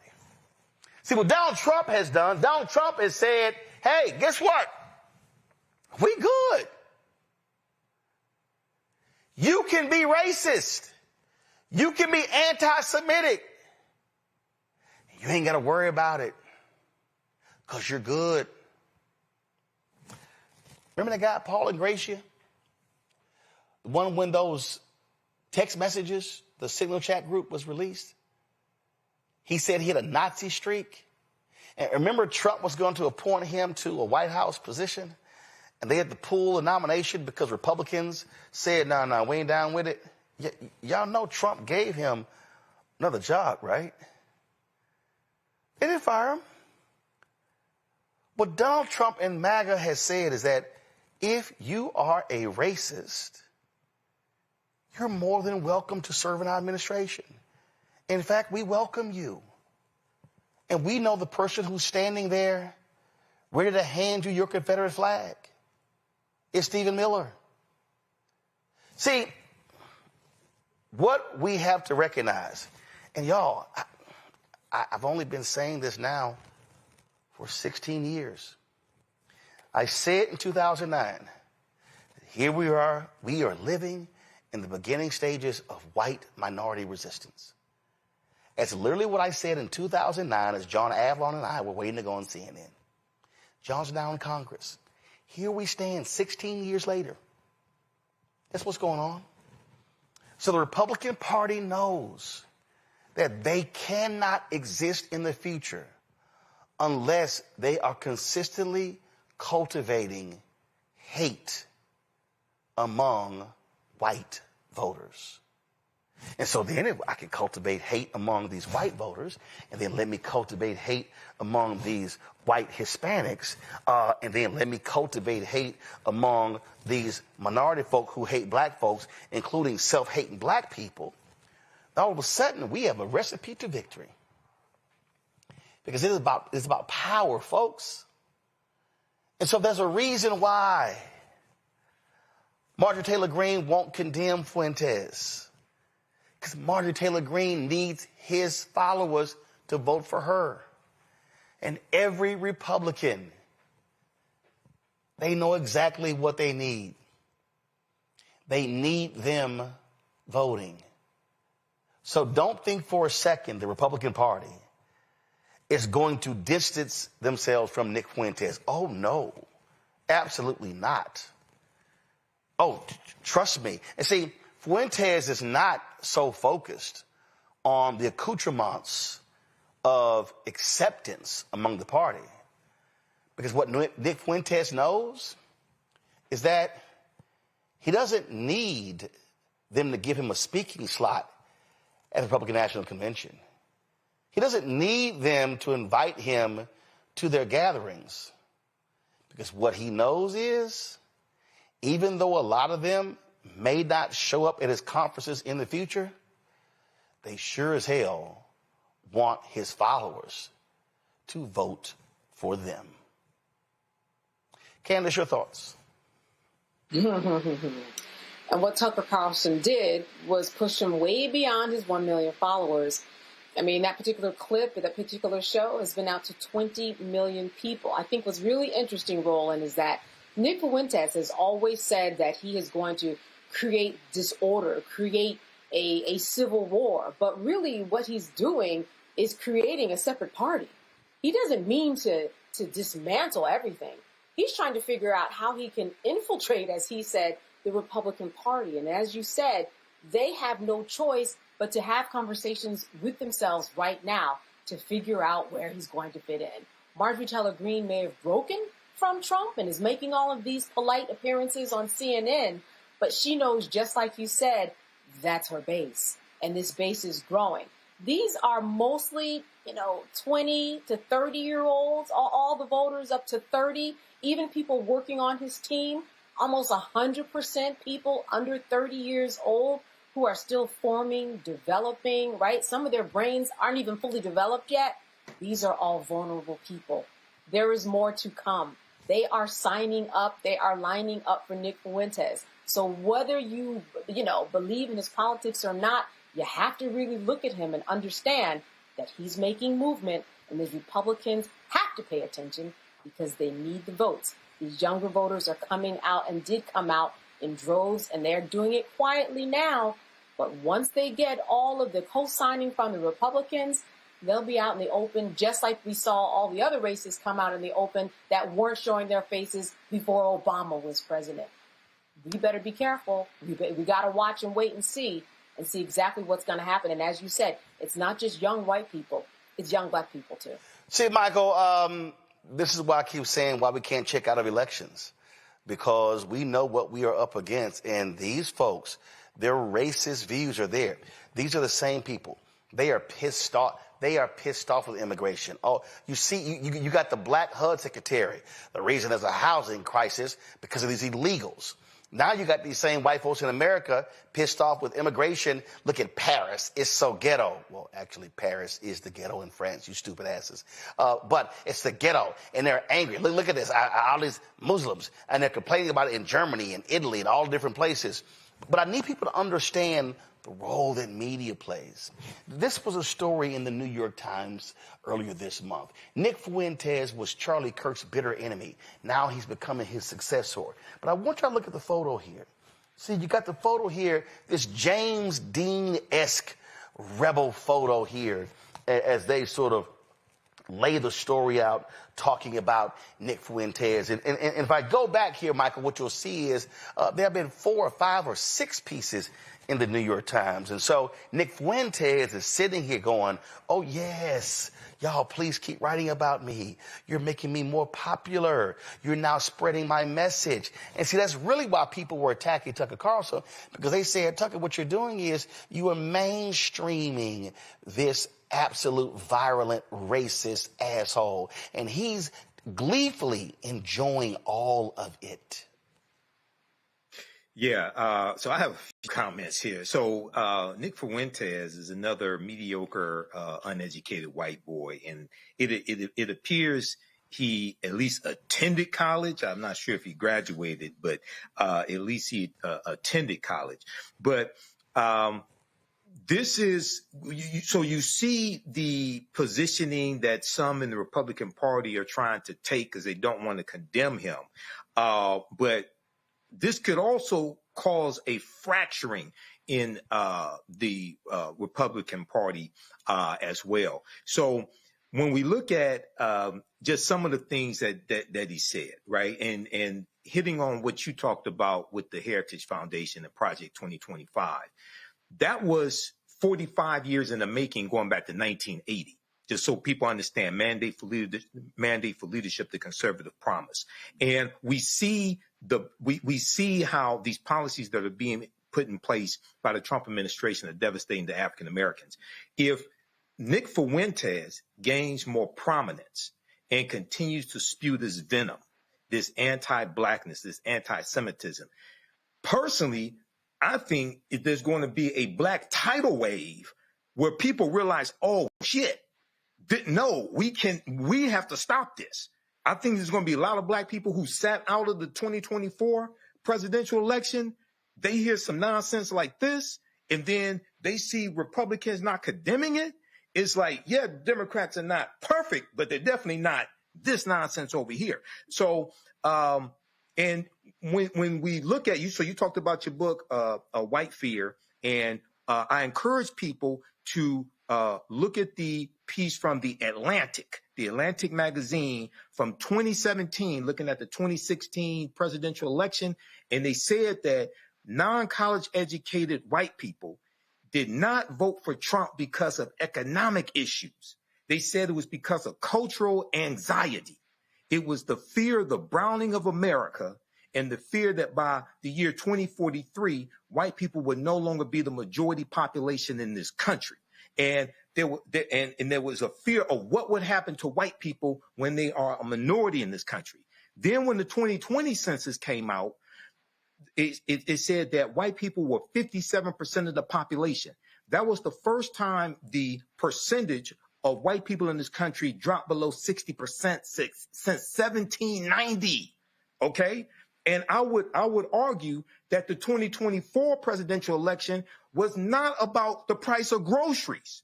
It was about white genetic survival and what happens when they become a minority population. The same thing as 2016. So listening to this, and I hope people make this segment go viral. This should get 2 million views.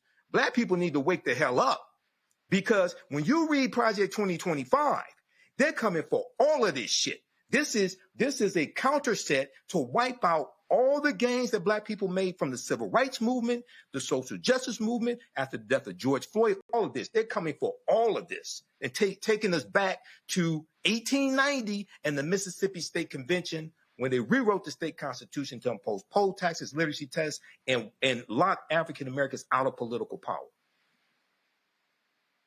To tell people what is going on. We told you prior to this election what is going on. Folks, their movement is on steroids. Oh, it's here. And trust me, when we don't vote, when we sit out, when we say, oh, I'm picking the couch, all they're saying is, thank you. Because black people, you make our job a lot easier. Let me thank Michael. Let me thank Candace for being on today's show. I certainly appreciate it. Thank you so very much, folks. Y'all enjoy the Thanksgiving weekend. Folks, we come back.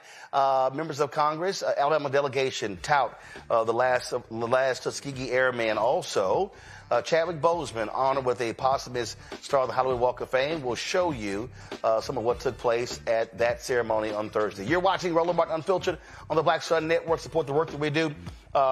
Join our Bring the Funk fan club. You want to contribute to us via Cash App? Use the Stripe QR code. You see it right here, bottom left-hand corner. PayPal is R Martin Unfiltered. Venmo's RM Unfiltered. Zelle, Roland at RolandSMartin.com. Roland at RolandMartinUnfiltered.com. Check some money order. Make them out to Roland Martin Unfiltered. P.O. Box 57196, Washington, D.C. 2003 7-0196.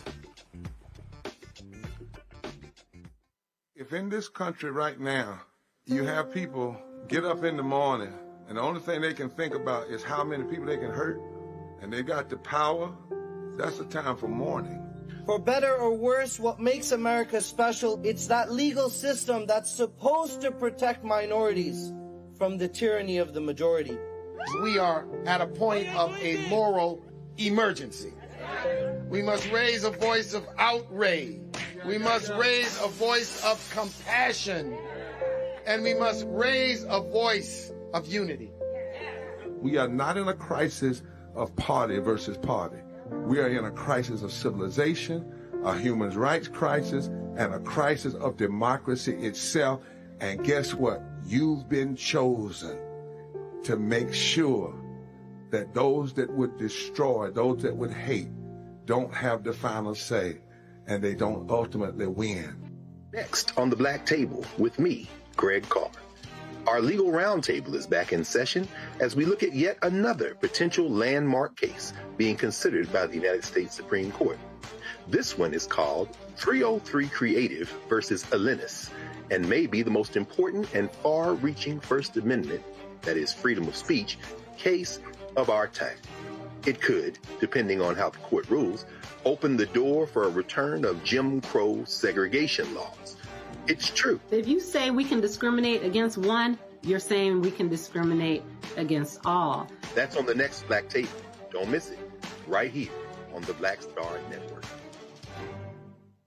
Are you ready for the holidays? This week on A Balanced Life with Dr. Jackie, we're talking about all things anxiety and the holidays, whether it's performance anxiety, presence versus presence, making certain that everybody in your space understands the boundaries and how to respect your home. This week, we're talking about those things that will allow you to have a peaceful holiday season. It really is not about perfection. It's really about, the house feeling warm and cozy and peaceful. You don't have to like everybody, but what you can do is be cordial in those environments. That's all this week on A Balanced Life with Dr. Jackie here on Black Star Network.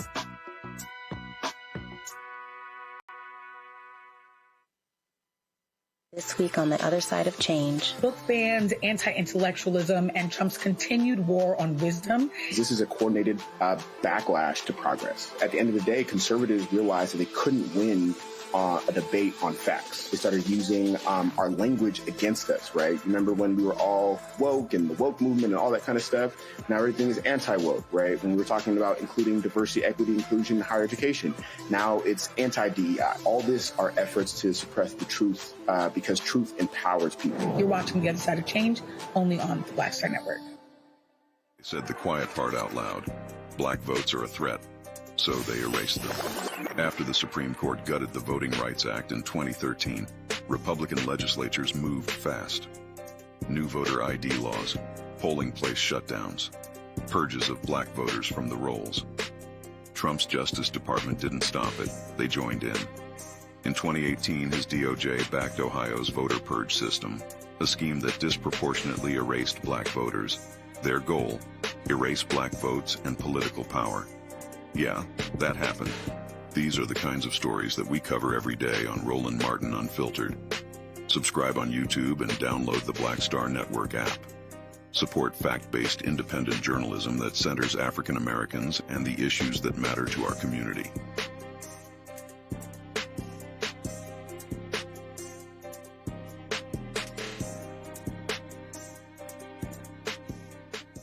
I'm Bishop T.D. Jakes, and you're watching Roland Martin Unfiltered.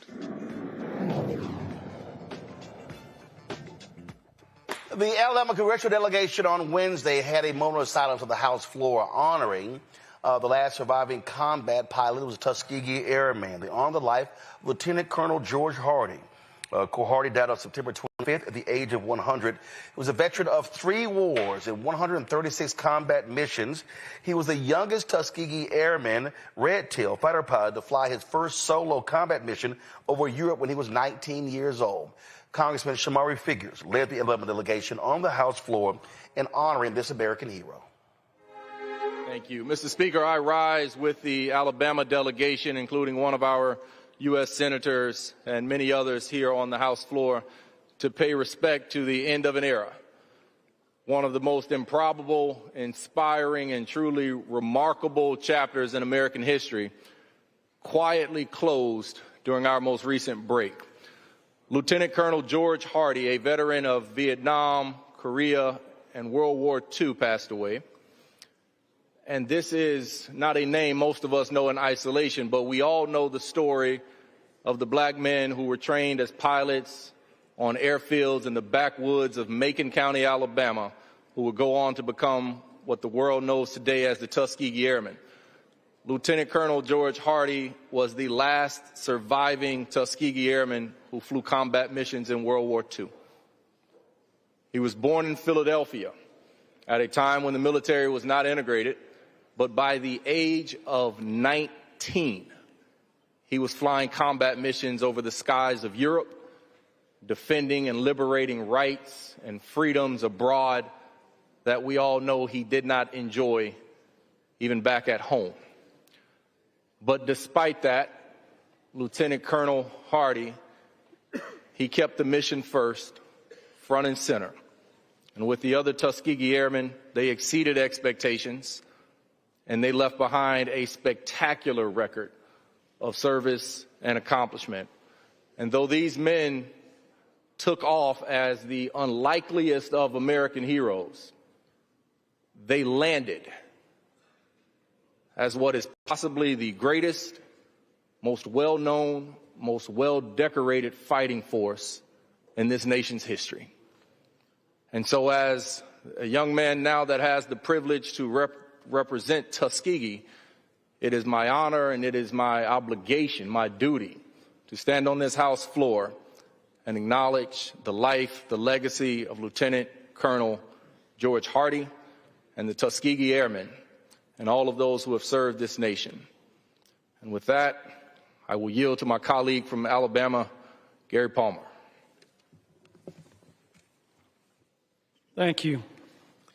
It's appropriate that we acknowledge the passing of the last of the Tuskegee Airmen. I'd just like to share with you a little bit about them. They trained at Moton Field, Tuskegee Airfield in Tuskegee, Alabama, and later formed units like the 99th Fighter Squadron and the 332nd Fighter Group. They were under the command of Colonel Benjamin Oliver Davis, Jr., who was born right here in Washington, D.C. When the pilots of the 332nd Fighter Group painted the tails of their P-47s red, the nickname Red Tails was coined. The red markings that distinguished the Tuskegee Airmen included red bands on the noses of the P-51s. Some of the bomber crews who flew missions, some of the most dangerous missions during World War II, called them the Red Tail Angels. In combat during the war, they flew over 15,000 sorties, escorting bombers and engaging enemy fighters.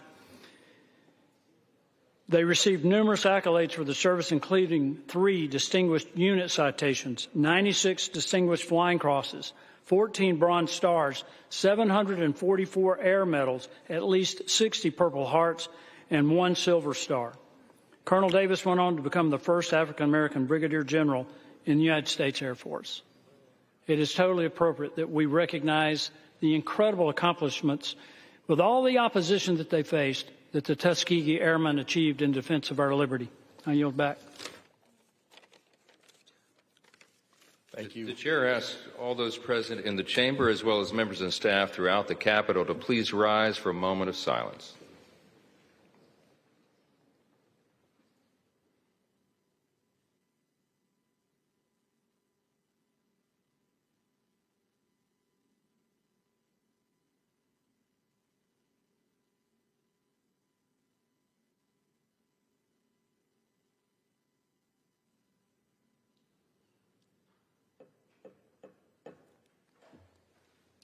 Thank you, Mr. Speaker. Folks, Thursday in Hollywood, Chadwick Boseman received a star on the Hollywood Walk of Fame. His family, friends, colleagues were there to celebrate him, including his widow, Simone Letward Boseman. She spoke, Viola Davis spoke, as well as Ryan Coogler. All talked about the profound impact that Chadwick Boseman had on them and his amazing body of work. What a joy it is to be here today to celebrate someone we love so dearly. Thank you to everyone who made this day possible, our friends and sponsors at Disney, Marvel Disney, Anna Martinez, and the Hollywood Chamber of Commerce. In life, Chad was more than an actor or even an artist. He was a spiritual teacher, fortified by a family and close friends that kept him grounded in faith, a team that believed in him, protected him, and fought for him, colleagues that trusted his vision, that lifted him up and forged a real brotherhood. You have no idea how pivotal those moments were. Thank you. Chad taught all of us a great deal.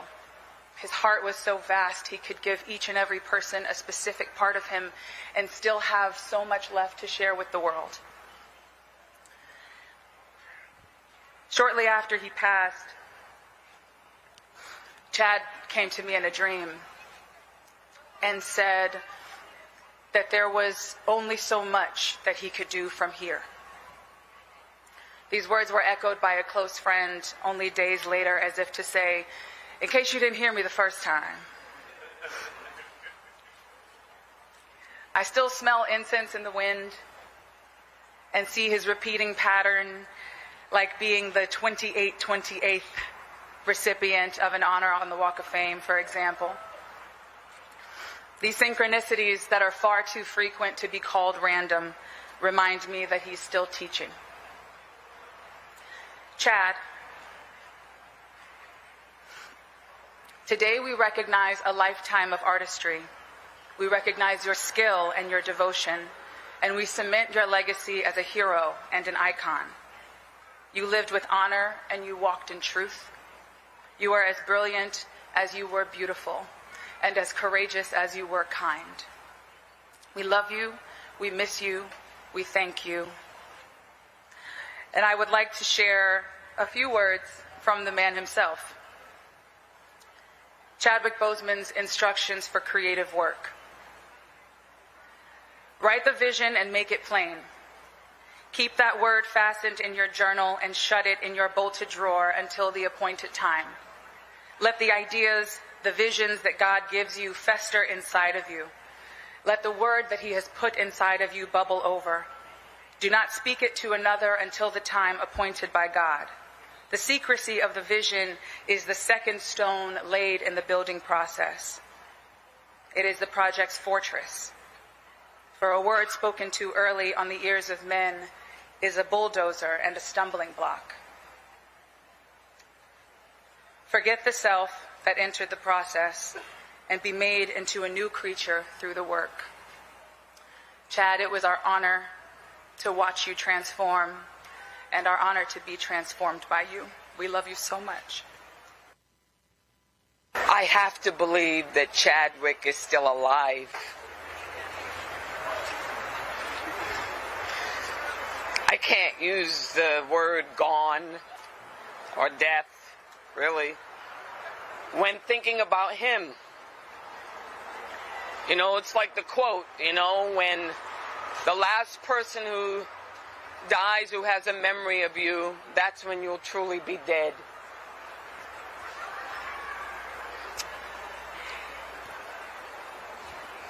My memory of Chadwick is we did Ma Rainey's Black Bottom soon before he left us. And he was always trying to engage me on the set. Always sort of telling me in like unassuming ways that I think that he understood the cap of success, but the true power and significance of transcendence. And that was usually the gist of all of our conversations, of sort of what happens when you realize that you're possibly transitioning, that there's something else, right?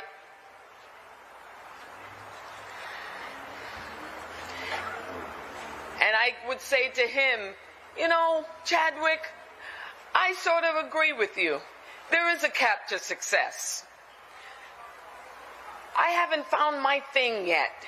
When I'm not acting, I don't know who I am. He was like, oh no, Viola, you can't let that happen. What I do is I carry my djembe drum everywhere I go. I don't care if it gets in the way of luggage. I don't care if, you know, I have to argue with the airline stewardess of where I'm going to put it. I need my drum. And you know, that djembe drum is a talking drum, y'all. And he would play it on the set. You could hear it in his trailer. It was more than just a sound. It was more than just music. I mean, it resounded through the entire sound stage, and he would play it fervently.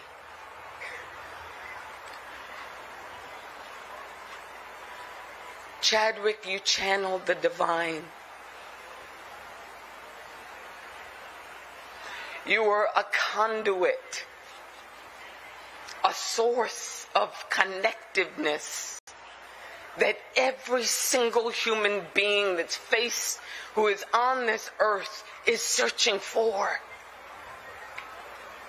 Trying to connect to each other. Trying to connect to our art. Trying to know, like the Cherokee birth blessing, may we live long enough to understand why we were born. That was Chadwick. More than just an actor who you can observe on screen doing wonderful work. It was work that reminded us that we are less alone.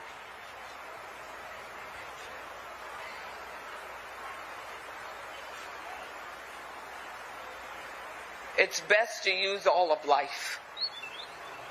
Leave death nothing but the dregs. Nothing but a burnt out castle. And Chadwick was a castle. Chadwick was a mighty, mighty elixir that sort of stirred up that alchemy that we're all in search of, which is meaning. I celebrate him today. And I say to him, I hope all the angels in heaven just sang him to a beautiful rest. And I thank him for what he left behind in me, which is a burning amber that always guides me to a higher meaning of my work and my purpose. This star, as beautiful as it is on the Walk of Fame, shines a whole lot less brighter than Chadwick is in heaven. Thank you. Hey, what's up, everybody?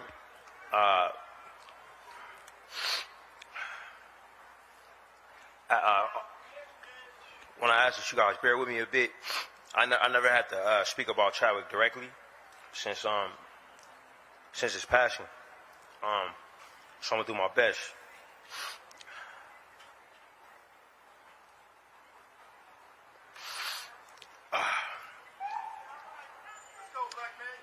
Right on. I'm good. Just struggling a bit.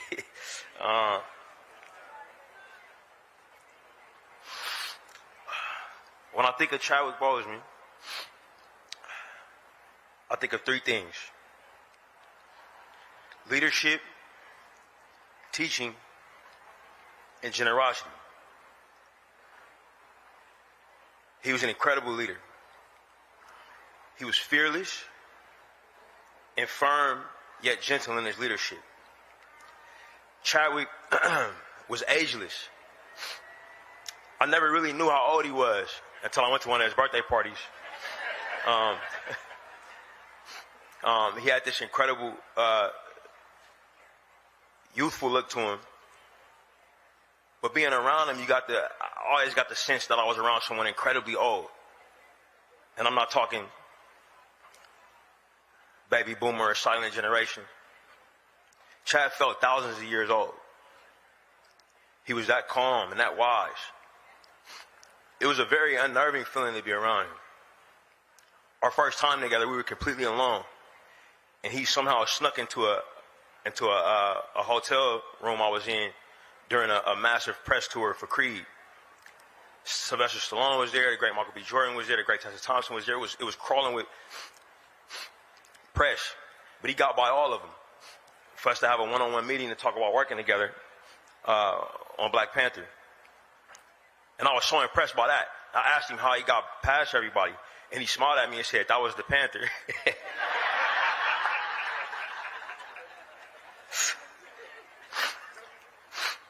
I didn't know what to make of him. But when we started talking, he quickly shared with me that he felt that he could say things to me that he couldn't say to other people in the industry. And I cut him off and told him that I felt the same way. But when you're around Chadwick, you think about old sayings and phrases that maybe older people taught you in life.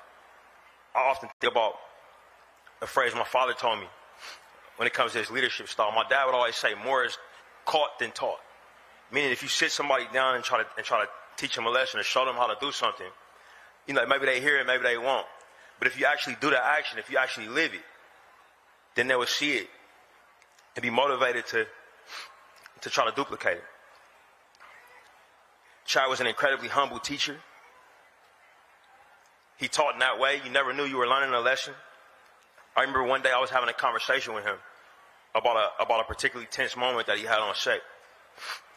And he told me in his Wakandan accent, I'll call you when I get home.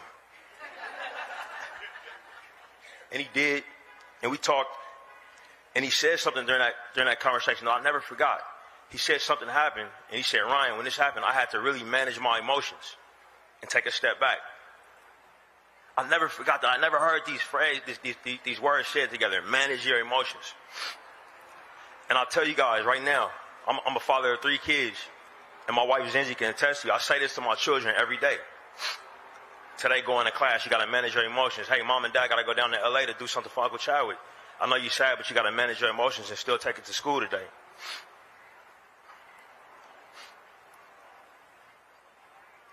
The biggest pillar of Chad, even in comparison to his incredible leadership and his teaching, was his generosity.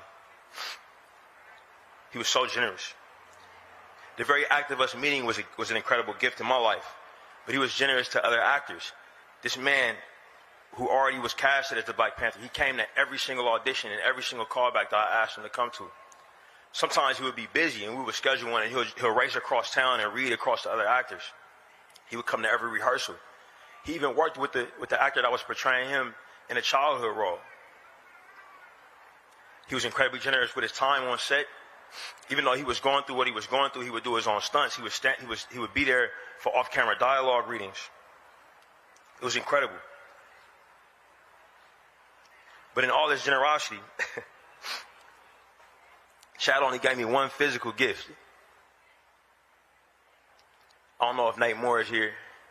You got yours, bro? You got it? Not here. When we wrapped the movie, Black Panther, and I was convinced this movie was not going to work.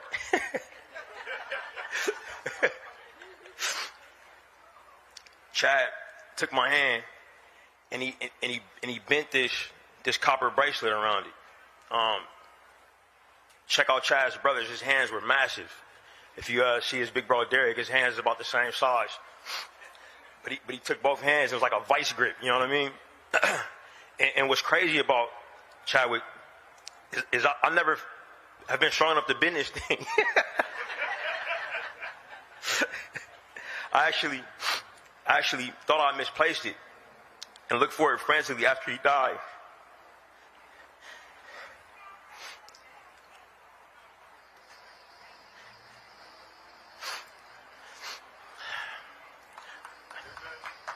I was actually ashamed to take a gift from him at the time. So I pulled it off and I stashed it somewhere, put it in storage somewhere in the Bay Area, because I took him for granted. I figured he'd always be around. And the gift could be something I could get to later. But after he passed, I frantically looked through storage units, tried to find it, and I put it on and I tried to bend it, and then it ended up snapping. So I had to have my assistant take it in to get it repaired. But they shined it up, and I figured I'd wear it for a special day. Ended up being today. But he gave me so many, sorry. But he gave me and us so many other gifts. The gifts of his incredible performances, which inspire actors all over the world, which inspired the actors that we worked with. The gift of being close to greatness. This is something that people who maybe play ice hockey with Wayne Gretzky can attest to. Maybe people who play basketball, Michael Jordan, can attest to. There's something special about being that close to somebody that great.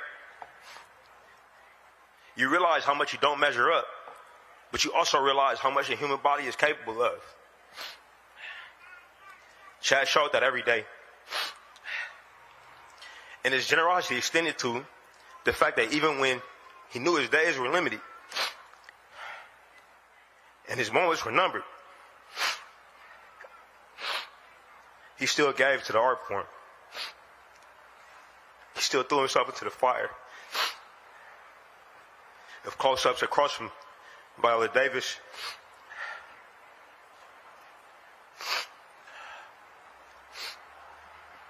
of uplifting the beautiful dialogue of our ancestors, of dedicating his time to his alma mater at Howard University.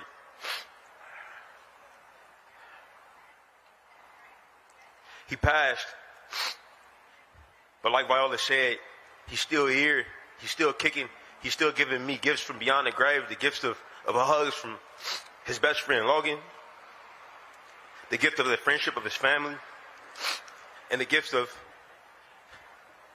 his wife Simone, who's from the Bay Area like me and Zinzi.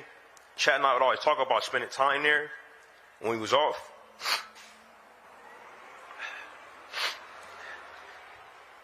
And I wrap it up with this last physical gift.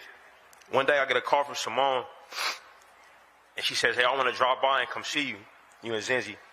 She came by our house in Oakland, and she had a bag of books. Not everybody knows this about me, but I love books.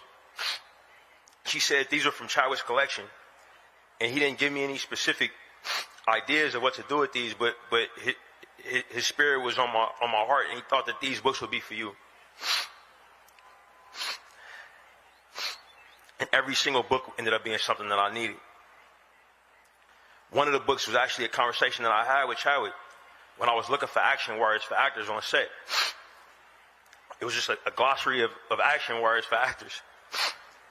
I took that book with me when we made Sinners, and I kept it with me every day. I would make sure that I opened it. And I was able to give Mike probably the most important direction I could ever give any actor. When he was working on playing these twins with this dialect that was challenging, I looked at him and said, "What would Chadwick do?" Chadwick would stay in accent on set all day. Chadwick would uplift the other actors. And Mike looked at me and nodded and said he got it. We continue to carry him with us. Chadwick's a star, deserving of a star on the Walk of Fame. But he was also our most incredible jewel. He reflected light, he refracted it. And when he did, he showed the greatness of our people. in the universe of our shared humanity. Thank you, Chad. Folks, I can attest Chadwick Boseman was indeed an amazing brother. So that was a great ceremony there. His brother, Derek Boseman, had reached out to me, wanted me to be present there. But because we were covering some other news issues, could not be there. So this was a way for us to certainly pay tribute to the great Chadwick Boseman. Lost him way too young, way too early at 43. Folks, that is it for us. We appreciate all of you for watching today's show. Thank you so very much for joining us. Lots of stuff we focus on this week. We appreciate all the folks who've been watching. Be sure to spread our articles, share clips, let folks know about this show. This is the only daily news show that centers African Americans. We do this every single day, covering the stuff that matters to you. And we do it because we believe that we should be centered. If you want to support our work, please do so by joining our Bring the Funk fan club. Your dollars make it possible for us to be able to pay staff, to cover travel, for the offices, all this good stuff. And so if you want to join our Bring the Funk fan club, do so via Cash App by using the Stripe QR code. You can also use it for credit cards. PayPal is R Martin Unfiltered. Venmo is RM Unfiltered. Zelle, Roland at RolandSMartin.com. Roland at RolandMartinUnfiltered.com. Also, download the Black Star Network app. Apple phone, Android phone, Apple TV, Android TV, Roku, Amazon Fire TV, Xbox One, Samsung Smart TV. If you want to get our Black Star Network Roland Martin Unfiltered swag, please do so by going to shopblackstarnetwork.com. Shopblackstarnetwork.com. T-shirts, wall art, mugs, you name it, we got it. All that stuff right there. And if you get one of our shirts or one of our products, take a photo, post it on social, and I'll show it to you on the show. Folks, these products right here, all black-owned products you see on our set. We've got backpacks. We've got artwork. We've got, chips, smocks, Christmas decor, all sort of stuff. And so if you want to support these black-owned companies, we've got it's about Black Friday. No, this is Black Friday. You shop, buy black on Friday by going to shopblackstarnetwork.com. And, of course, download the app, Fan Base. And, of course, if you want to invest, go to startengine.com/fanbase, startengine.com/fanbase. Big congrats to my Houston Texans. Huge win last night versus Buffalo Bills. Yeah, y'all know who the best team in Texas. We know who is not, Henry. You know. And Paul Terrell, his team is the Commanders. He know they terrible as well. So, and then shout out to my Houston Rockets, number 2 in the Western Conference. Paul Terrell, what's your team? The Wizards? Y'all 1-13. Boy, stop talking basketball with me. Stop it. Your team suck. All right. But then again, you are Sigma. All right, so that's it. I'll see you on Monday right here, Roland Martin Unfiltered on the Black Star Network. Holla!